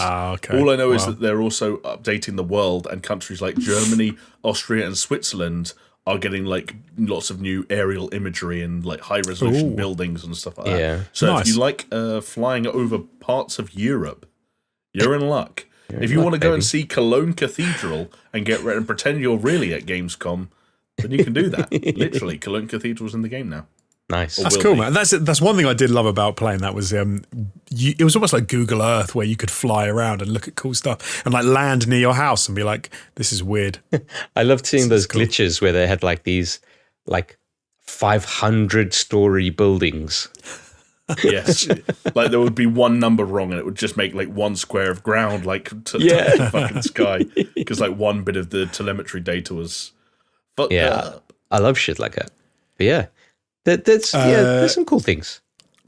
Forza Horizon 5 they showed off a little bit, which we were just talking about Forza Horizon, but those games look incredible. Like Jamie, you were showing us some footage the other day from of a rock. A big rock. It was just I was watching some of the footage, not the new footage, but it was from one of their streams a few weeks ago. And there was one rock I thought looked really nice, so I shared a link with you two. Dude, look at and that then rock. we sat talking about that rock for about 10 minutes. Yeah, it was a damn good rock. It looked incredible. Like it looked like a real rock. It was a damn good rock. That's a good rock. What do you guys think of the new controller that they brought out with Forza Horizon 5?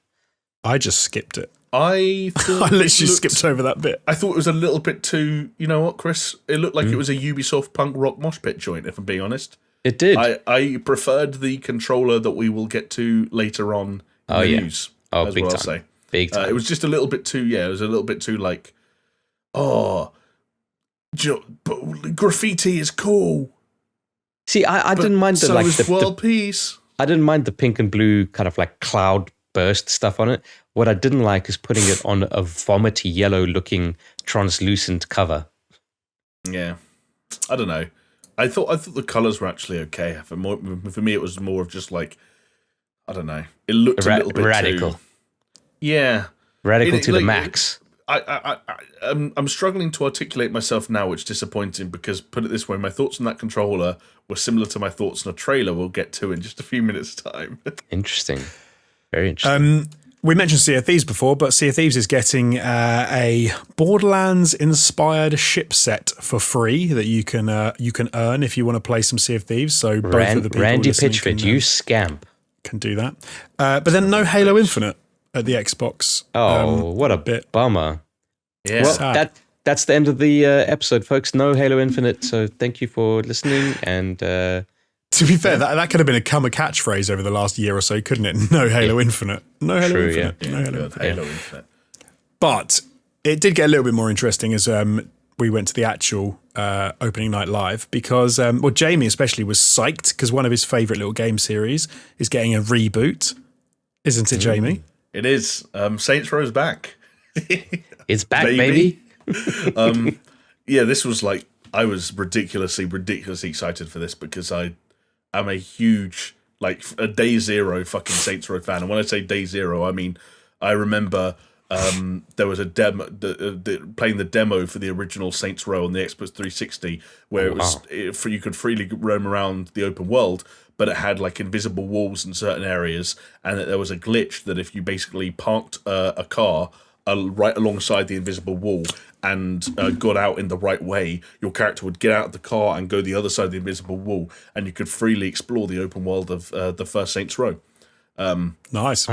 I still have weird memories like that because I don't really know why, but I love all four, and I'm going to call them four, or maybe four. Let's call four and a half, but really four Saints Row games for very different reasons. You know, I totally get that different people very different games. Very different games for different audiences. And some people have favorites. Some people just don't like other ones. I like all four, and I was super, super, super hyped for this. And then I watched the trailer, and I wasn't that happy. Okay, but why? Because I watched that trailer and I was like, that looks cool. It's not that it doesn't look cool. I think it is that it doesn't look cool, for one. Wow. It didn't look cool. It did look cool. I thought it looked cool. No, it didn't. No, it didn't. Anyway, sorry, go on. Well, hey. No, you two talks. I really struggle to articulate how I feel about this.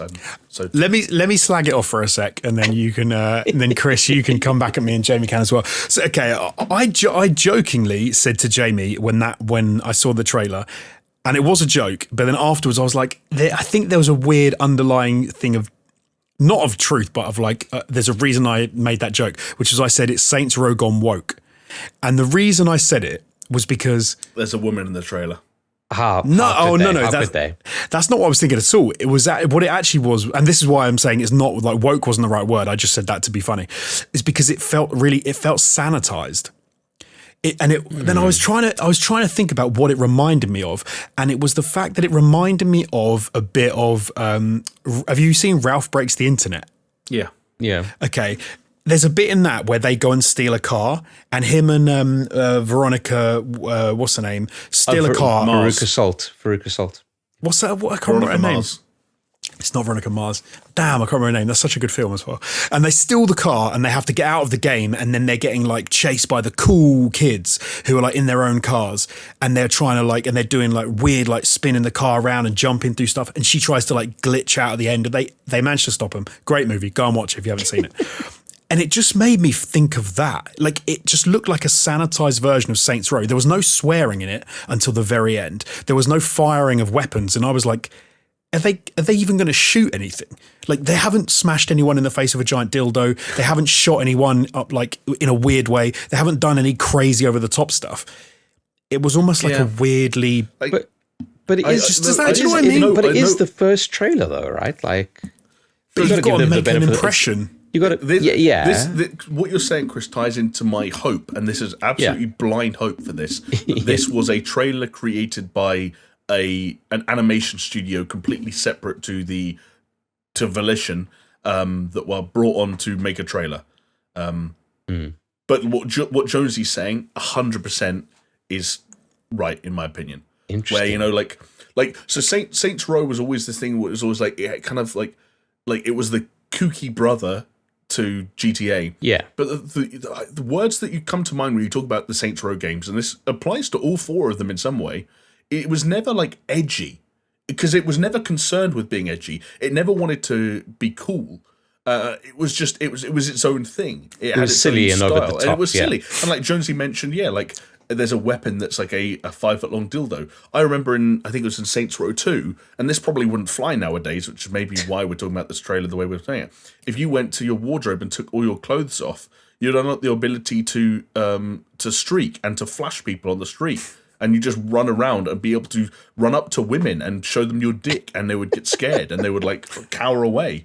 And like there were like loads of storylines involving like gimps and like escaping from fucking whorehouses on a horse and carriage being pulled by like naked men. And I only played that one. That was 3, right? That was Saints Row 3? Because that's the only Saints Row I played, and it was a full-on wacky, like, kind of crazy experience. Yeah, and like Saints Row 4, by the time they got to Saints Row 4, Keith David, who was just a voice actor before, had now been cast in the series as himself. Keith David plays himself, and there are entire levels that are like homages to fucking They Live, with like Rowdy Roddy Piper, the fucking thick shit going on.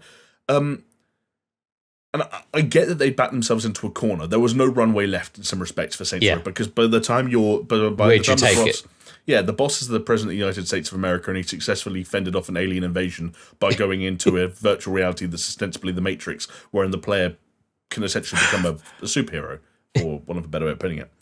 They had to reboot it. They had to reboot the series. But I still kind of get where Jones is coming from, where this felt like there's a moment at the end of the trailer where the boss, I guess we have to call her now, like fires off this giant like rocket launcher that's shoots loads of tiny missiles, and kind of gives it like a knowing look to the camera and like a smirk, and I'm like, that's not Saints Row. And they're allowed to do their own thing, and it doesn't have to be the old Saints Row, because it's a reboot. Like, reboots are allowed to establish a new identity for yourself, and if the issue before was that your kookiness backed you into a corner too quickly, then go a different direction. I was a little bit put off by what I saw, and I will say I was much more encouraged by everything I've read since I watched that trailer, than I was by the trailer itself, which goes back to my hope that it was just like an outsourced trailer, and they said, hey, we need like a central character for this trailer, like who are you going to use for the key art? And they were like, this is the woman who's going to be using the key art. Like, I didn't know till after I read an article that there is still a character creator. Like, that woman at the end of the trailer, that's most people are never going to see her again. Like, you'll still create your own boss, but the other 3 people are like real characters who are going to be in the game. And yes, they were a little bit Watchdog 2-y, and yes, like having that dude put on like the cute anime helmet with the finally LED display and the meow. I don't know what the Hello Kitty is. I don't fucking the kids anime hentai manga. I don't know. But I said to you guys on via text, I'll give them the benefit of the doubt, and I will because I owe it to them. But I just I hope gameplay wins me over. That's what I hope. Yeah, I get what you're saying about it. And I've never held Saints Row precious, so maybe that's why I'm quite all right with what they showed. I do get what you're saying about like the over the top kind of like silliness. It's just like I remember when we watched the Fable trailer last year, and that was another situation where like a series that was really important to me growing up is getting rebooted from the ground up, and someone's going to be able to apply a new vision to it, and we haven't really seen the fruit of that product, their work yet. But like that first trailer as a tone piece, you were like, okay, there's an idea here that they kind of get what they're going for, and it didn't put me off. This just a little bit put me off, and I just wanted them. It sounds stupid. I just wanted them to play it slightly safer, like your audience. Just I don't know. There's a weird thing with games and other mediums as well, in that you have something which was like a hit with almost like not underground, because it wasn't at all, but with like a certain age group and a certain type of people who were like, oh, this is really cool, and then they managed to make a load of money out of it. Then they reboot it and they relaunch it and they go, oh, this is cool and everyone's going to love it. And you're like, that's not what it is. Like, it shouldn't be that everyone loves it. It should be that there's a certain group of people who are slightly, who enjoy the game and want to play it, but then they aim for a different audience, and it can just get a bit lost in translation, I think. But I'm sure, it's like, as we said, it's just an initial cinematic trailer. There's not gameplay and stuff. So I want to also be clear, because I've seen some of the shit going on the internet. I'm not one of the people who like thinks that I don't think they've gone woke. I don't think it matters that they're a... did people say that after? Oh, yeah, I watched some video guy amazing. made. I can't remember his name. Like the quartering. No, but so I found a guy yesterday, and they recommended my channel. He was like on my front page, and his channel, I found him. I'm not going to say the name. The channel was basically the quartering. His thumbnail is the woman who is the boss of the trailer, and the text says, "What the fuck is this shit?" And the title is "Instant Regret. Saints Row Reboot gives you the SJW hipster experience, and fans are furious." But that's ridiculous. How can you know it's going to be the SJW version when you've seen nothing of that game? That's exactly what I was going to say, is that there's like, you can't look at the fact that the boss is now a woman and say that it's an SJW thing or that it's woke or anything like that. I don't think it looks like Fortnite. And the only when I messaged you that literally, and you were like, "What do you mean?" and I said, "It literally was because I knew it would annoy Jamie, and I thought and there was something a little bit off with it." But yeah, like thinking about it after, just like I said, it felt sanitized. It wasn't that it felt woke really, or like a SJW cash-in. It just felt a bit sanitized. There's so much room for them to still go off the deep end when we see more of this game, and absolutely, I'm looking forward to when we do. And for what it's worth, I don't care. I almost want it to be over the top, and I think people that have this like weird fetishization around the old, especially Saints Row 1 and 2, especially if it's just Saints Row 1 and like the OG kind of like weirdly serious gangster aesthetic when it was still just a GTA clone. I think those people have massively got an issue with the rose tinted glasses they're wearing, because we do not need a gritty GTA clone gangster game in this day and age. God, no. I fondly remember Saints Row 3. Like, I liked how wacky that was.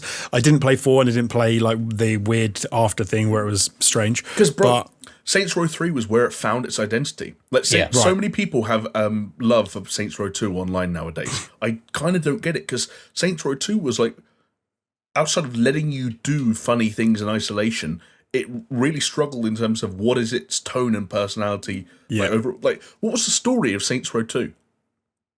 No one fucking knows the answer to that question. Like, at least Saints Row 3 was like, okay, people like Gat and Pierce and Shaundy are like being established as characters, and the idea that the Third Street Saints are becoming celebrities is being established, and they've got energy drinks like Saints Flow that are being sold, and like, It was that ridiculousness that gave it the charm, though. I think so. And they've got so far to go over the reboot. Like, anyway. I'm really interested to see what happens with it. I apologise. I'm not going to talk this much about every game, but like Saints Row means a lot to me, and yeah. But four-player co-op, which is interesting. I'm not really sure how that's going to work with, or how that will integrate. But Hey, every game nowadays is a co-op and is 3 or 4 players, so it makes sense, I guess. I'd imagine, I don't know actually. Do you take your own player into their game, or do you play as one of those 3 side characters? Yeah, so that's you got to be able to take your own character. Come on, otherwise that'd be dog shit. I hope so. But not long to wait though, because it's the 25th of Feb, which isn't, we're not talking that far off. So No, good news. Man, Good news. yeah, February's getting stacked. we then saw the reveal for Marvel's Midnight Suns by Firaxis, which is a tactical RPG, which is coming out March of next year. This weird. I know you guys wanted to talk about it. Yeah, well, we knew it was coming. There were kind of like rumbles and leaks. I don't know if it was ever like overtly said like this is the thing. I really want to see the gameplay. Like that's what I really want to see, because I want to see how tactical, how action, how RPG, like how does that all the fit leak together? described it as an XCOM Marvel game, right? And now that they're talking about it officially, the word is, hey, it's not as XCOM as you're expecting it to be. Exactly, But no one knows what that means yet. Yeah. But hey, the trailer was cool. It had Wolverine, it had Blade. And I know, Crow. Jamie, you were quite happy about Blade. Can I tell you who actually looked the sickest in that fucking trailer? Yeah? Is fucking... Oh, I'm gonna Go on. I can't even think. What was his fucking name again? Shit, I'm going to pull up the trailer now. It's fucking escaped me. It's escaped me. Give us some clues. Give us Wolverine? some clues. Ghost Rider. Oh, Ghost Rider. Ghost Rider. Ghost With Rider the did cool look kinda mask. sick. He had And he's got the chains. Yeah. It's just like as a character in that kind of a game, I could imagine that he would be sick.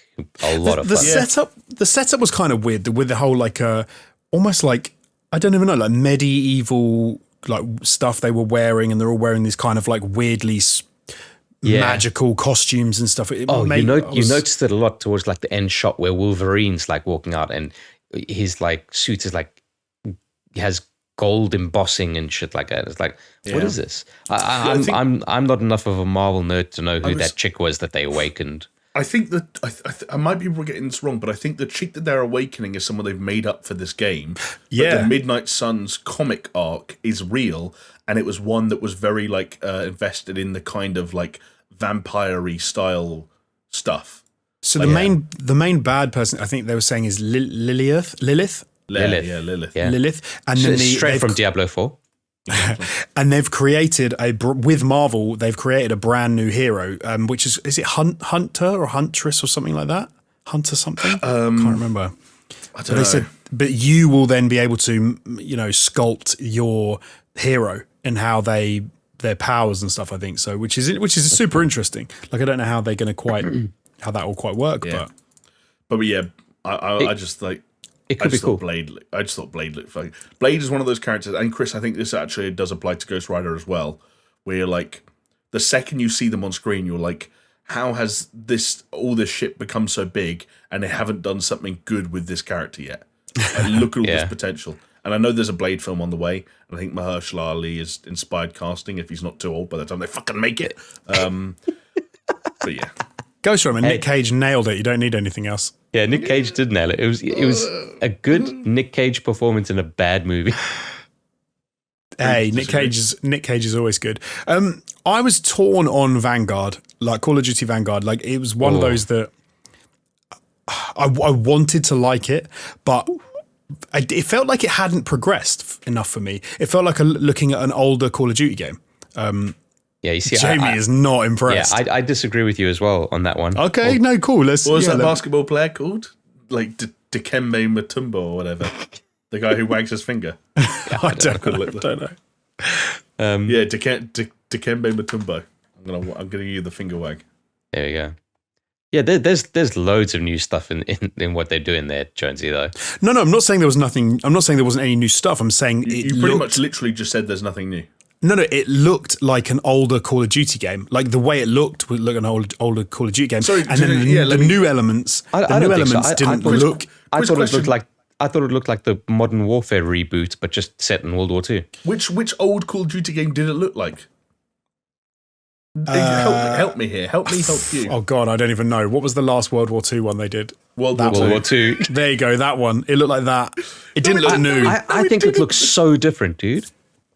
Bro, go and I look. don't know, man. It did not look like Call of Duty. And then when they showed That's a like bad take. now you can climb the bricks like sticking out of the wall just looked horrible. The way that you can look, you've got it's like friggin' Mirror's Edge with it's just suddenly you get glowing bricks so you can jump up. Yeah, and I'll tell you that probably was the low light for me, because I was also just getting flashback of like fucking in Doom Eternal where they put platforming in a fucking shooter, and it's just like, have they done this to COD now? Is COD? I liked it in Doom Eternal. Oh no, it's dog shit in Doom. Is going to be dog shit in this. The last thing Call of Duty needs is to feel more cartoony and arcadey. Every game they seem to bring out, it feels slightly worse. There was nothing about that demo that looked remotely arcadey or cartoony. It looked the opposite. It was one of the slowest, most considered, most atmospheric Call of Duty demos I've seen for a while. Jones is completely frozen for me. Has he frozen for you, Chris? Yeah, I think we lost the him. big man. Oh, you know what they say. Or he doesn't know how to work himself out of the hole he's dug himself in. So he's sitting there like this. He's just not moving. What's the name of the animal that plays dead every time it thinks it's in danger? Oh, possum. Yeah, this is Jonesy's possum technique, where he's backed into a Call of Duty shaped corner and he's just playing dead. Should we continue talking about Vanguard? Yeah, we might as well. Well, it's going to be a very one-sided argument now because you and me actually agree with each other. Well, no, we do agree, but I mean, the fucking theme for this show for me is I'm in two minds, because remember what I said last week is I hope that they're not taking it too bombastic.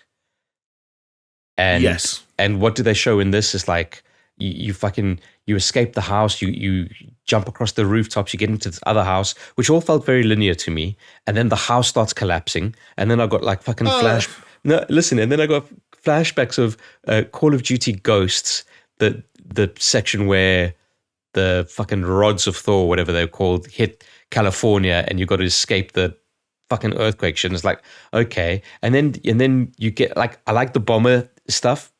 I think that's quite ambitious, but that could, balancing act. I know what you mean. Could go bombastic, and it's just like, yeah, come on. I'll be honest. I think it will be bombastic because I think Sledgehammer, they make them campaigns with those kind of like cinematic ambitions in mind. And like you're right, like that bombing sequence at the end, it was both simultaneously like impressive in terms of its scale and the presentation. Oh, he's gone. We've lost him off the call now, so could be anywhere. But at the same time, you're right. Like when buildings start collapsing and you start sliding down like Uncharted 2 style, clearly you're trying to sort of like you're going for something very specific. Yeah, I'm almost half expecting it to turn into like Crash Bandicoot, where you're sliding down and there's a barrier and you have to time your jump to go. That could be kind of shit. But like, I'm not that. I think that stuff will actually work out in terms of like the pacing and the flow of the game. Like, I'm not going to be too critical of like big cinematic set pieces in a Call of Duty campaign, because that's always been how they've been beaten out, and I'm not surprised that that's still the case. I think, but though, that like some of the moment-to-moment gameplay in the early parts of the demo where it is a little bit slower, I think they kind of nailed the atmosphere. I think some of the lighting actually looked like really good as they were going through those and the kind of the interiors early on. Yeah. New things like obviously because it's using the MW engine, I think from 2019. Yeah, which is why I said it looks like the Modern Warfare reboot. So like but they've kind of built on some of the systems, like you could like mantle before and kind of like put your gun on cover, and now you can kind of like blind fire over it. Did you see that? Yes. There's one bit where she gets behind a couch and you can like L2 to kind of like put your gun, or R2 to blind. That's fire. after she did the sniping shit. Yeah, and there's also like hints at some of the more destructibility stuff. Like there's one bit where there's like these wooden panels in a wall, and she's got a shotgun and she shoots through it. And for the last guy, she just fucking sprints and actually runs through the wall herself. And then that was a bit silly. Yeah, but I like the bit with the two Molotovs in that like library section, like that. And that again was like where like the kind of it was getting a little bit more bombastic. Yeah, but I don't know. Like I'm always happy for World War II games, so I will definitely play it. Like it's not a question. Like I'm always quite selective when it comes to COD and whether I pick it up or not. But Like, Yeah. I'll pick it up because it's World War II. I fucking love World War II. For sure. And that was just her campaign, right? That was Yeah. a level from whatever that sniper's name is on the Eastern Front. So, Yeah. you know. But it's gonna be I wonder how they're going to do it, like with the hopping around and I don't know. It's going to be an interesting one, but we're not going to have long to wait, which is the nice thing, at least. Yes, it's. I believe I have already pre-ordered, if I'm not mistaken. Oh, you are a scumbag, sir.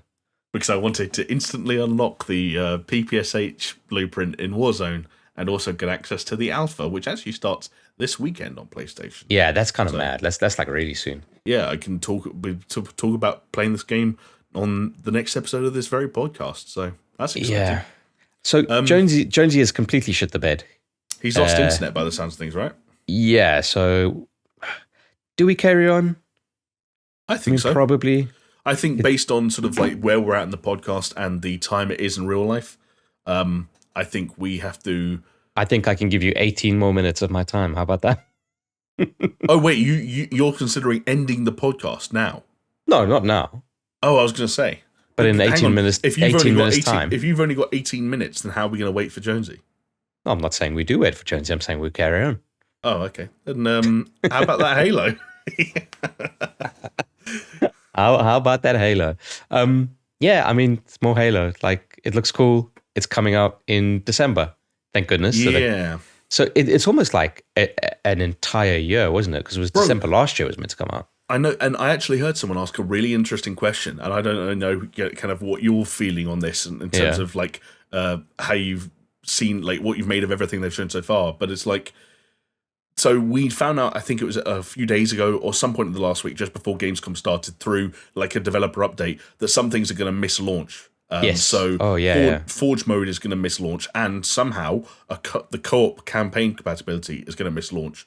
They're going to be coming in later seasons. So at launch, we'll just have the free-to-play multiplayer component and the single-player component. What the hell was this game going to be when it was going to come out last year? Because do you remember last year, they only delayed it when it got to summer. We watched the gameplay demo. Everyone laughed at the graphics, and it got delayed by an entire year. Now, a whole year on, and it's like, Forge mode isn't going to be in the game. Yeah, yeah. You know? Oh, but guess who is in the game? The Master Chief himself. It's Spartan Alex 117 back from the dead. Wow, I don't know what happened there. That was weird. I know what happened. You didn't want to dig yourself out of that hole that you. I don't know what you're talking about. Wait. To catch you up, we've gone on to Halo Infinite now, and Jamie asked the very important question of like, if this game was meant to launch last year, and they're saying now it's going to launch in December, but lacking co-op campaign and lacking Forge, what have they been doing? What was it going to be last year? But like, can I just put a very different spin on this? Because people are like, oh, this sucks or whatever. It's like, I don't care. And I think that this is going to start to be a more prevalent thing. And they're not the first company to do it, where major features are going to be coming at a later time. Especially if you think of like, let's say, Last of Us Part 2. Hey, guess what? The multiplayer is not shipping with the game. Yeah, but that's Ghost of Tsushima. The multiplayer obviously wasn't announced prior, so it wasn't a thing that we felt like we were lacking, but it was added after the fact. But I don't see anything wrong with this. I really, truly, 100% don't. Maybe it seems weird in a game like Halo Infinite, though. Bro, like co-op campaign, like co-op campaign. That's a staple of the Halo games, right? But in terms of Forge, fine. Don't launch with Forge. It's fine. I don't know. I get where you're coming from. I do understand the sentiment. Yeah, it's just like if a certain segment of the game, like it also makes like financial sense for them. Like, hey, this portion of the game is ready, this portion isn't. What are you going to do? Not release it until everything's ready? Maybe you used to do that, but these days with games as a service, like, start making money before you finished your work, baby. Money, please. It's the editor's dream. Send them the draft when it's half done and start getting paid. I get it in some, like you're saying, I get it in some sense. In some games, it kind of makes sense. But at the same time, it makes me a little uncomfortable to say to people, you need to pay for this full price game.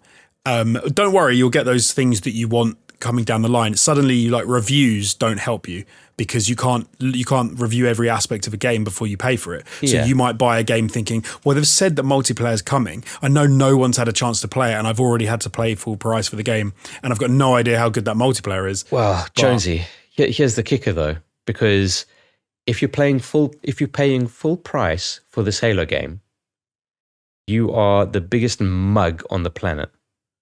Well, obviously Halo's a bit different, but we're talking about the other games. The biggest mug on the planet. But we're talking about like... Mate, you. We're talking about other games like... if you pay full price for this, you're a mug. If we're saying it's going to happen more going forward, it starts to make me feel weird. Like, because we're talking about like Last of Us did it, and they said, "Oh, multiplayer's coming." You had Ghost of Tsushima did it, and they said, "Oh, it's coming." But it didn't seem to matter as much with those games. But if it happens more and more and more, and it becomes more like bigger parts of games, it starts to make me feel super weird. The Last of Us and the Ghost of Tsushima things were both slightly different in how they played out. Yeah. Like Ghost, it was after the game came out. They were like, "Hey, we're actually going to do multiplayer for this. It'll be out in a while." The Last of Us, they came out and said, "There's no multiplayer." Everyone kicked off, and then they came out and said, "Okay, there will be, but obviously it's going to take a while because we haven't been making it because we weren't going to." Halo, it's kind of like, I'm not enough of a big Halo fan to speak to whether or not Forge is a fundamental day one component of the game, but I don't want to normalize the idea of co-op campaign playability coming in season 2. I don't know. Well, I think it's like the never-ending rope thing of like what we always talk about as editors, which is like the more rope you give us, the more rope we're going to take. And we got to the point now where you can fix your game with a 50 gigabyte patch on day one, and no one's going to bat an eyelid. We've got to the point where that's been normalized, despite how insane that is. I don't want to now normalize. You can release the core component of your game 3 months later, because people, I get the sentiment. I'm not ready for it. Well, so on that, I mean, you kind of said it, but you also saved yourself from it. It's not like technically a season 2 thing. It is going to be a couple of months later. I know. I think they said it's like they're timing it with the launch of new seasons. So if I'm not mistaken. So what, they're going to have a 3-month season? I don't know how many months they will last, but because I was reading it was like within the first 2 to 3 months, they're going to release those things. I might have read something wrong, but I could have sworn I read something that was like the campaign and the Forge will come, like co-op campaign comes out at the start of the first season that launches after the game, and then Forge the one after that. But I might be wrong. In fact, there's a decent chance I am. I haven't been paying close attention to this Halo because that's what happens when you know you don't have to pay for a video game. Yeah, you just stop kind of like looking at it under a magnifying glass, and you're just like, well, I'm just going to play it. You know what I am tempted to pay for? Yeah, there you go, Jonesy. One game that you will have to pay for, but has been now confirmed to be releasing next year. No, you're missing it, Jonesy. You're missing it. What? Oh. God, let me just fucking highlight it for you. Ding dong. Wait, where should I be looking? Wait, you're tempted to buy... Which one of those two things? What? I was going to ignore that completely altogether, to be fair. Both of them. The fucking Elite Controller... Not that I will. And the limited edition console that they've got coming out. I think it looks cool. Go. I think it looks sick. They're both good-looking pieces of kit. Hell yeah. I don't think I will... I don't think I'm liquid enough to buy either of them. I'm certainly not. As soon as my moistness coalesces to liquidity, it's going to be on PS5. Yeah, it's not going to be on the limited edition console. And then a Steam Deck after that. Yeah, maybe. But anyway, one game you will have to pay for, which is now been confirmed to officially being delayed until the 18th of February 2022, is Horizon Forbidden West. But we knew it was delayed already, but we now have got a date. Well, but then, stick the date wherever you want because they could just delay it again. So yeah, exactly. But Horizon Zero Dawn can now run at 60 frames a second on PlayStation 5. So, well, I should fucking hope so. That is that is an awesome game. So if you haven't played that, maybe get it on your PlayStation 5 and play it. It's what I said though, Jonesy, and it might hurt you to hear this, but that game is finished and they moved it because strategy. You did say that, yeah. You said it was a strategy thing they did. We then had a little bit of a section, a long old look at Super Monkey Ball in this, which was a lot of fun. and a few other games as well, like Cult of the Being very Lamb, Persona generous. 5's Morgana. Do you know one thing that does look pretty wicked? Lego Star Wars, the Skywalker saga. Lego Star Wars. Do you Two know of what the it best should be things ever called? made. The Lego Star Wars releasing this fucking video game saga, because that's what it's felt like. Has I been feel a bloody like saga, This is hasn't probably like the 9th release date this thing has had. Yeah. Yeah, and we thought Halo Infinite was like bad. Turns out that Yeah. Star Wars: The Skywalker Saga is launching without the prequels. They're coming in season 2. Do you know what? I every time I want to see one of these games, I'm like, I'm pretty psyched for this. I do want to play it. I do want to. It's get been my long hands on enough, it, yeah. right? It's been long enough. I've And seen so much. it feels appropriate to go back to Lego in a game that like is arguably the best iteration of that Lego style and that Lego format, but also modernized in some surprisingly cool ways as well. Yeah. We'll see. But then the game everyone's talking about, or maybe no one's talking about, Doki. I don't even know how to say it. DokeV. DokeV. Yeah. I think it's DokeV. DokeV, like DokeV, yeah. DokeV. This, in case you missed it, so this is the hyper realistic looking Pokemon styled, like weird kids with big heads and little pets that they get to fight each other in a very, very lush looking hyper realistic world. Like it's visually stunning. It looks absolutely fantastic to a point where I was a little bit scared because the big head kids look too real and they almost look like what's the film of the dude who wears a really weird paper mache head? Frank.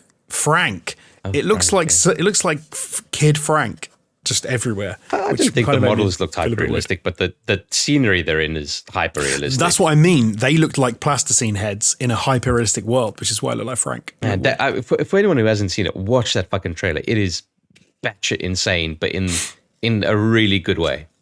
I'm all about DokeV, boys. Yeah.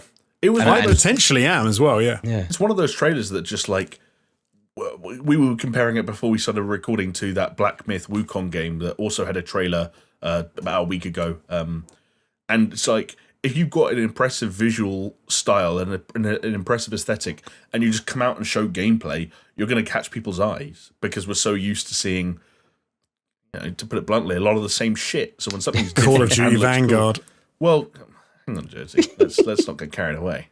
Yeah, we've moved on from that, Jonesy. You missed it, all right? Yeah. But this is the kind of game that like is perfect for a show like this because it just kind of stands out. Yeah, it comes out of nowhere. You take notice. Hell yeah. It definitely did stand out. Yeah. The one thing that made me, I did wonder about it watching it. So the first time that I ever played, I think Final Fantasy 15, it looks insanely good. And I was like, oh, this game looks incredible. And then when I played it, I was like, oh, it's not like a free, open, interactive game that I'm used to. There's weird caveats to everything you can do. Can you drive a car down the road? No, it's like some weird, like it doesn't feel like you can drive a car down the road. It feels like you're on a weird rail system. And I thought, is it going to be one of those where it's weirdly limited in strange ways? I don't think it is, dude. Like from that trailer, it doesn't look like it at all. Can I tell you what the main vibe I got from that trailer? You guys are going to think I'm going to be so fucking stupid with this. Mario Odyssey. Breath of the Wild. Breath of the Wild. What? Big time. I was not big expecting time, that. Big time. And you know, because you know what? As I was watching this, he's like skating, and then he goes up this ramp, and then he gets out his little fucking parachute, and then he gets a gust of wind to push his parachute up further. Do you know the problem is? I won't say that word. Stands for Breath of the Wild will take any game that looks good and try and say, it looks like Breath of the Wild. What was the word you were going to say instead of stands? You have to tell us now. No, I'm not going to say. I'll tell you after when we won't get in trouble from YouTube. Yeah, was it Simps? It was Simps. You can say Simps on YouTube. Yeah, can you say it? Twitch is where you can't say Sims. But seriously, I think Virgin. Yeah, Turbo Virgin. Turbo Virgin. Stop talking about Jonesy like he's not here. Oh, remind me to tell you something mad before that I heard / saw. Great. Okay, Turbo Virgin. Sickening. Wow. But yeah, like it's clearly this game is taking inspiration from a whole bunch of different things. Like, because it's not just Pokemon style game, because your character's out there with a fucking massive hammer knocking shit into the ground. It's also, but like the Pokemon has been ripped off in so many ways by this point. It's almost a little bit lazy to say it's like a Pokemon ripoff, because that has been like, I have kids and one of them loves Pokemon, and he then has to watch every Pokemon ripoff, and there are so goddamn many of them. It's insane. But this, I don't think is that. I think this is actually trying to do something a little bit different. Yeah. But you can see why, like, I guess people are saying Pokemon, but it could be really cool. But we'll see. What's the I don't know that I saw enough to say that it's not similar to Pokemon.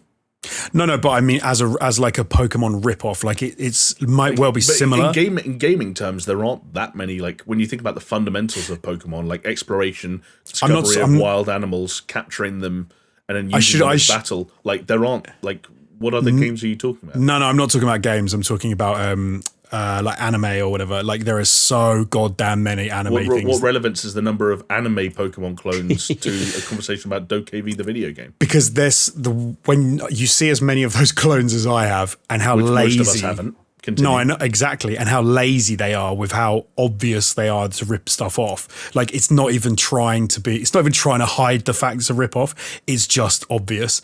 And so when you see a game like that, like it makes me feel like, oh, they're doing something different. So for example, if you're talking about like, I can't remember the names of them, like Dinosaur King, Bakugan, Digimon. No, Digimon doesn't even come to mind because it's like an older one. But what's the other one? Oh god, I can't remember. There was Dino Riders. Dinosaur cards. Dino Riders. Paw Patrol. There's a weird one with pets. They call them pets instead of Pokemon, and they literally have little pets that they put like cards they pull out and they turn into animals and they fight each other. When you see so many lazy copies of Pokemon as I have, and you see DokeV, it doesn't make me feel like they're just trying to do an easy Pokemon clone.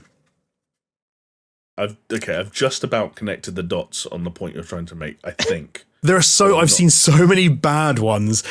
This looks like a good clone, at least. You know what Jonesy's things are like sometimes? Like looking at the constellations where, it's like, look at those like scattering of stars. Oh, that's like a fucking the sign for Sagittarius. No, mate, you haven't seen what I've seen. Do you know how many rip-offs on Netflix there are of Pokemon that I'm made to watch? You have no idea. Did you play the entire Bakugan game on the Switch? No, you didn't. I had to sit through the whole goddamn game. But we're talking about DokeV. Oh my god, yeah, fellas! And you're saying it's a rip-off of a Pokemon game. Let's just move on. I've said it's not that bad. It doesn't look that Pokemon. DokeV look fine. Okay, it doesn't look that Pokemon. It looks cool. That's all we'll say. Move on. Let's rattle through a few others. Please, I'm tired. It's getting late. April O'Neil, playable character in Teenage Mutant Ninja Turtles: Shredder's Revenge, sighting, still very pixely. Jurassic Park Evolution 2 will be coming out in November. It looks exactly like Jurassic Park Evolution 1, which was good. This is number 2. Some would say it's an evolution. Some would say. Maybe not enough of an evolution, some might say. It's more revolution than evolution. Is it even revolution? Or is it just the same again? That's what people say all the time when sequels. Yeah. Far Cry 6 is still a thing, so that's good. This is kind of like feeling what like the opening night live was all about, right? It's like, remember these things? They're still around, fellas. Come on. Don't forget. And then a new football game is coming, UFL, which is going to apparently go toe-to-toe with FIFA. It's like they never heard of Pro Evo. Totally. Yeah. I think their trailer, I interpret it as like they were calling out FIFA.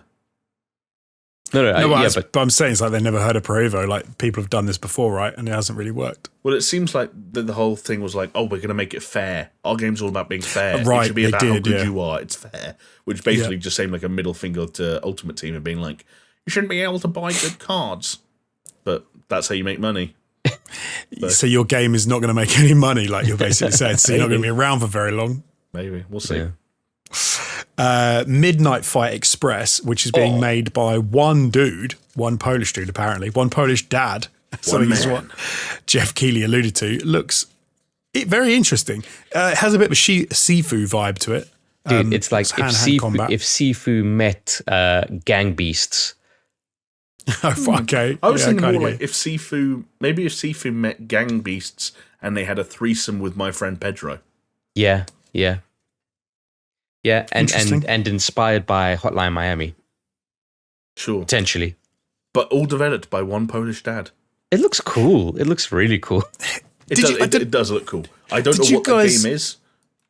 Did you get the thing that, like, at the beginning of the trailer, I was totally in, and then I thought it was wicked, but then as the trailer went on, I kind of got, like, slightly cooler and cooler to it. Like, I started off really hyped, and then I was like, my thought process was, this looks cool.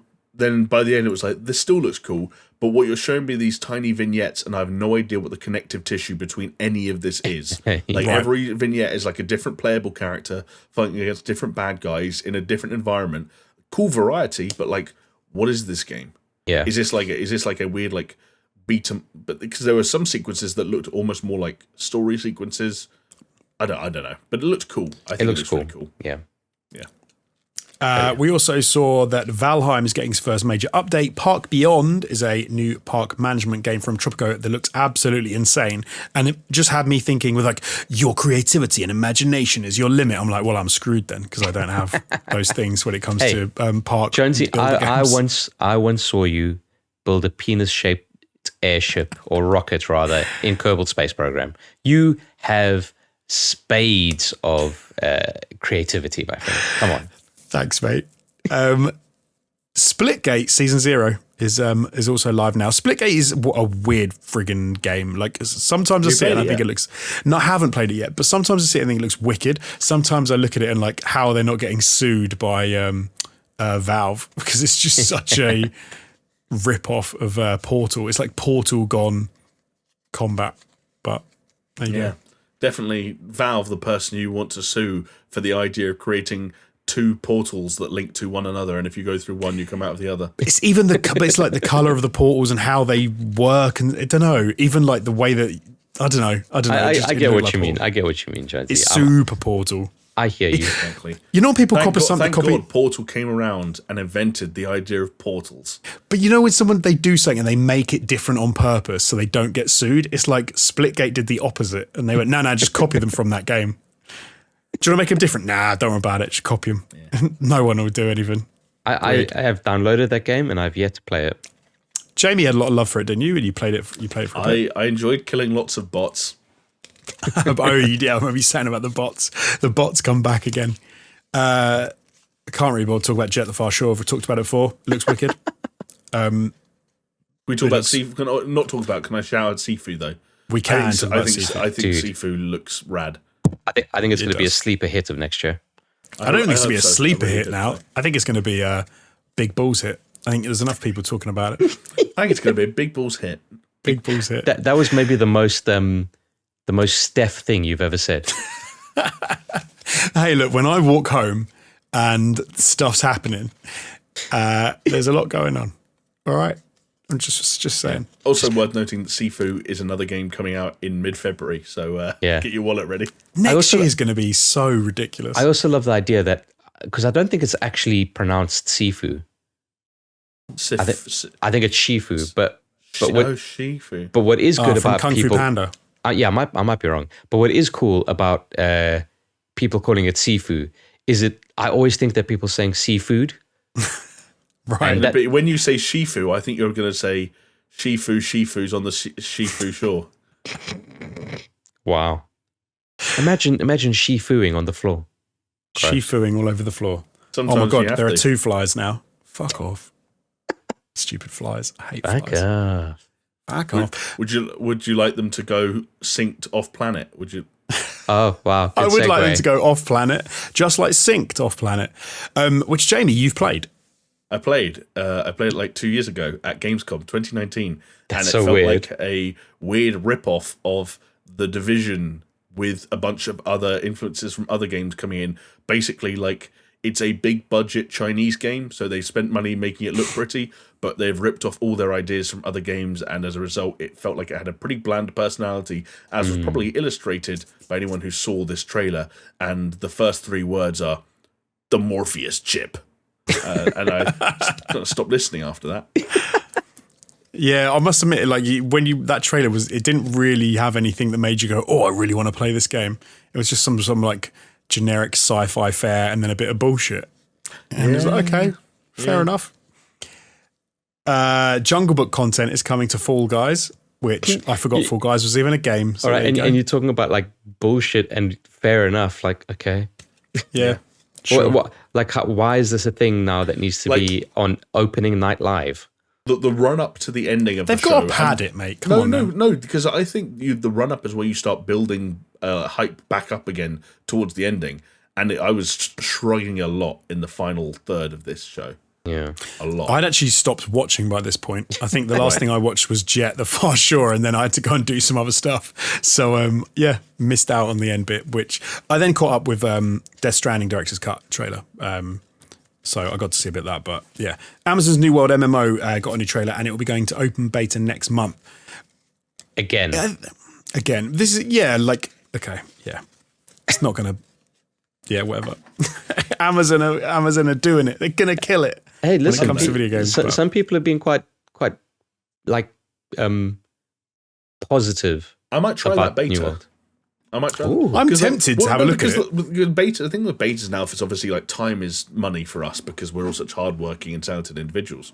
But I don't know. I there is a bit of a FOMO with something like New World, where if you just didn't touch it until all of a sudden it came out, and in the day it came out, everyone decided where this is the hot new thing. I'm not going to say something stupid like this is the new World of Warcraft, because I don't think that will ever happen. I think it's a one-off. But like, what if this did become a big deal? What if people started playing it? And what if you had no idea how you felt about it because you didn't play it for free when you could have? That's why I will vouch for Amazon's brand spanking new MMO, New World. New World. Check the comment section description down below for a new link. So thank you, Geoff, for sponsoring this podcast. I think open betas are also they're the modern demos, aren't they? That's like where you go and you download and you play a game before it comes out. So that is off. That is what they are. But Steph's played this in the previous betas and he streamed it, and I think he's been quite positive about it. He didn't like it. I think some of the Techno Over boys did. I think Joe liked it, but I was talking to Steph the other day, and I don't think he is that keen. Oh, right. Okay. I could have sworn he said he enjoyed it. I might be wrong. Anyway, end the show, Geoff Keighley. Then we ended the show with Death Stranding Director's Cut. We had another extended look. Obviously, we've seen some stuff before, but we saw a few new things that they teased us with, like a funky, cool jetpack, and we got to see the leggy walkie boy again. But yeah, that game is still very, very beautiful. And it is a good looking game.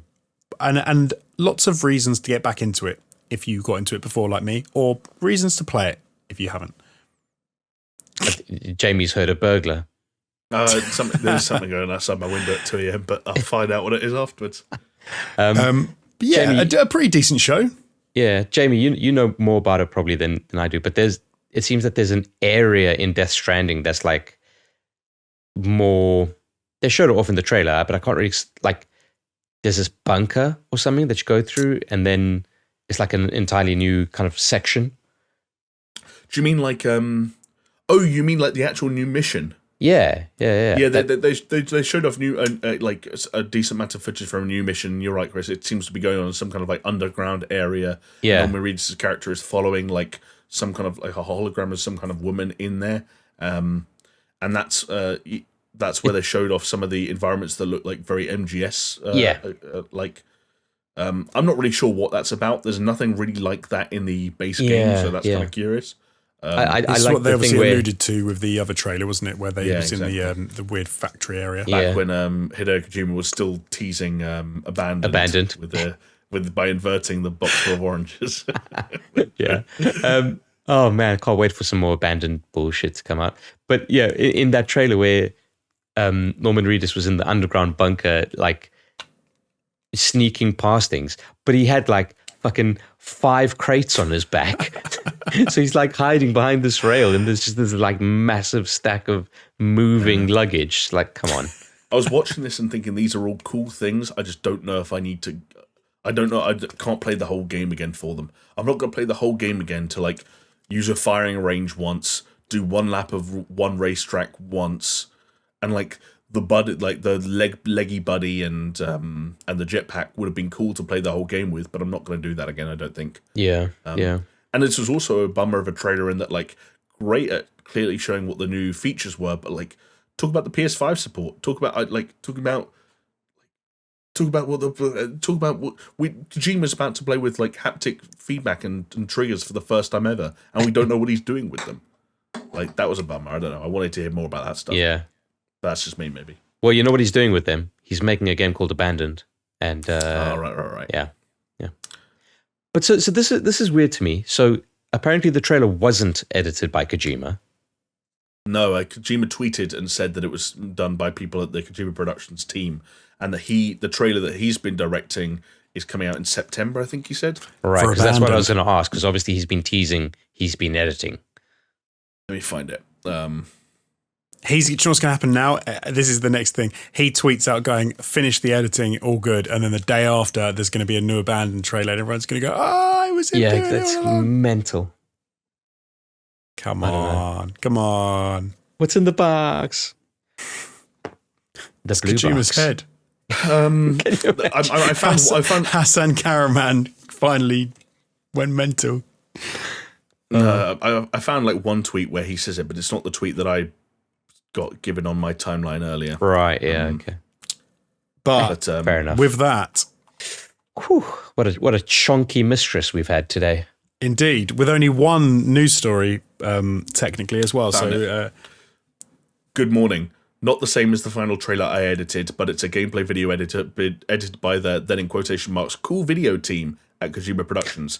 It shows the differences between the original version and the director's cut version, brackets PS5, in an easy to understand way. Final trailer coming in early Sept? Question mark. I like that in an easy to understand way just means like without the Kojima bullshit, which confuses everyone. Well, there's a little bit of Kojima bullshit at the end where like Norman Reedus opens this door into the middle of an ocean and like a giant whale comes to bite his head off. You guys see that? No, I missed it. It's the very end of the trailer. There's like a one more thing, and it's like he right. opens a door in the middle of the ocean. I love that they're like, Kojima, we've made the trailer for you. We're really happy with it. And he's like, oh yeah, I love it. It just needs one more thing. And they're like, oh, for fuck's sake. Yeah, I can imagine his comment on Frame.io. He's like, just add in a video of Norman Reedus opening a door to the ocean. Needs more whale. Kojima, I love it. Needs more whale. Kojima-san, okay, we've inserted the shot of the camera going down Norman Reedus' throat into the point where there's a baby inside his body. Is there anything else? Are there any other final changes? Make the baby give us a thumbs up. Okay, hold on. Sorry. Hang on. Oh, What's no. going on? Oh, no. I was getting told off by the wife. He's muted his mic, so even the people at home won't get to know this juicy gossip. No. We're about to get a domestic live on camera, and we were 10 seconds away from wrapping up the whole thing. Can you believe I'm it? sorry, my 3-year-old, sorry, not even my 3-year-old, my 2-year-old just came to the top of the stairs and said, Daddy, are you downstairs? So I had to say, I was like, yeah, bud, go and wake mummy up. Just talking about Kojima-san, son. I'll be up in a bit. Yeah. But no, then I heard my wife come out and come rescue him. I thought he was about to come down. Like, I was going to go to try and save him. Oh my God, just end the podcast now, Jonesy. Yeah. This is a good opportunity. We need a code word. End it now. That's the code End it word. now. End it now. That's the code End it word. now. Thank you very much, everybody, for getting to this point in the show. If you made it this far, put the code word "end it now" in the comments down below on the YouTube video. We are at SuperShow Pod on YouTube and on Twitter. You can reach us at all the other lovely like iTunes, Spotify, Google podcast places. So go there if you'd rather listen to us. Thank you so much to all of our Patreons for supporting us. Don't forget, you can join our Patreon at patreon.com/SuperShow. For as little as $2, you can join our Discord and you can chat to us. Thank you to you all out there. Thank you to Jamie. Thank you to Chris. And we will see you next time. Bye. See ya.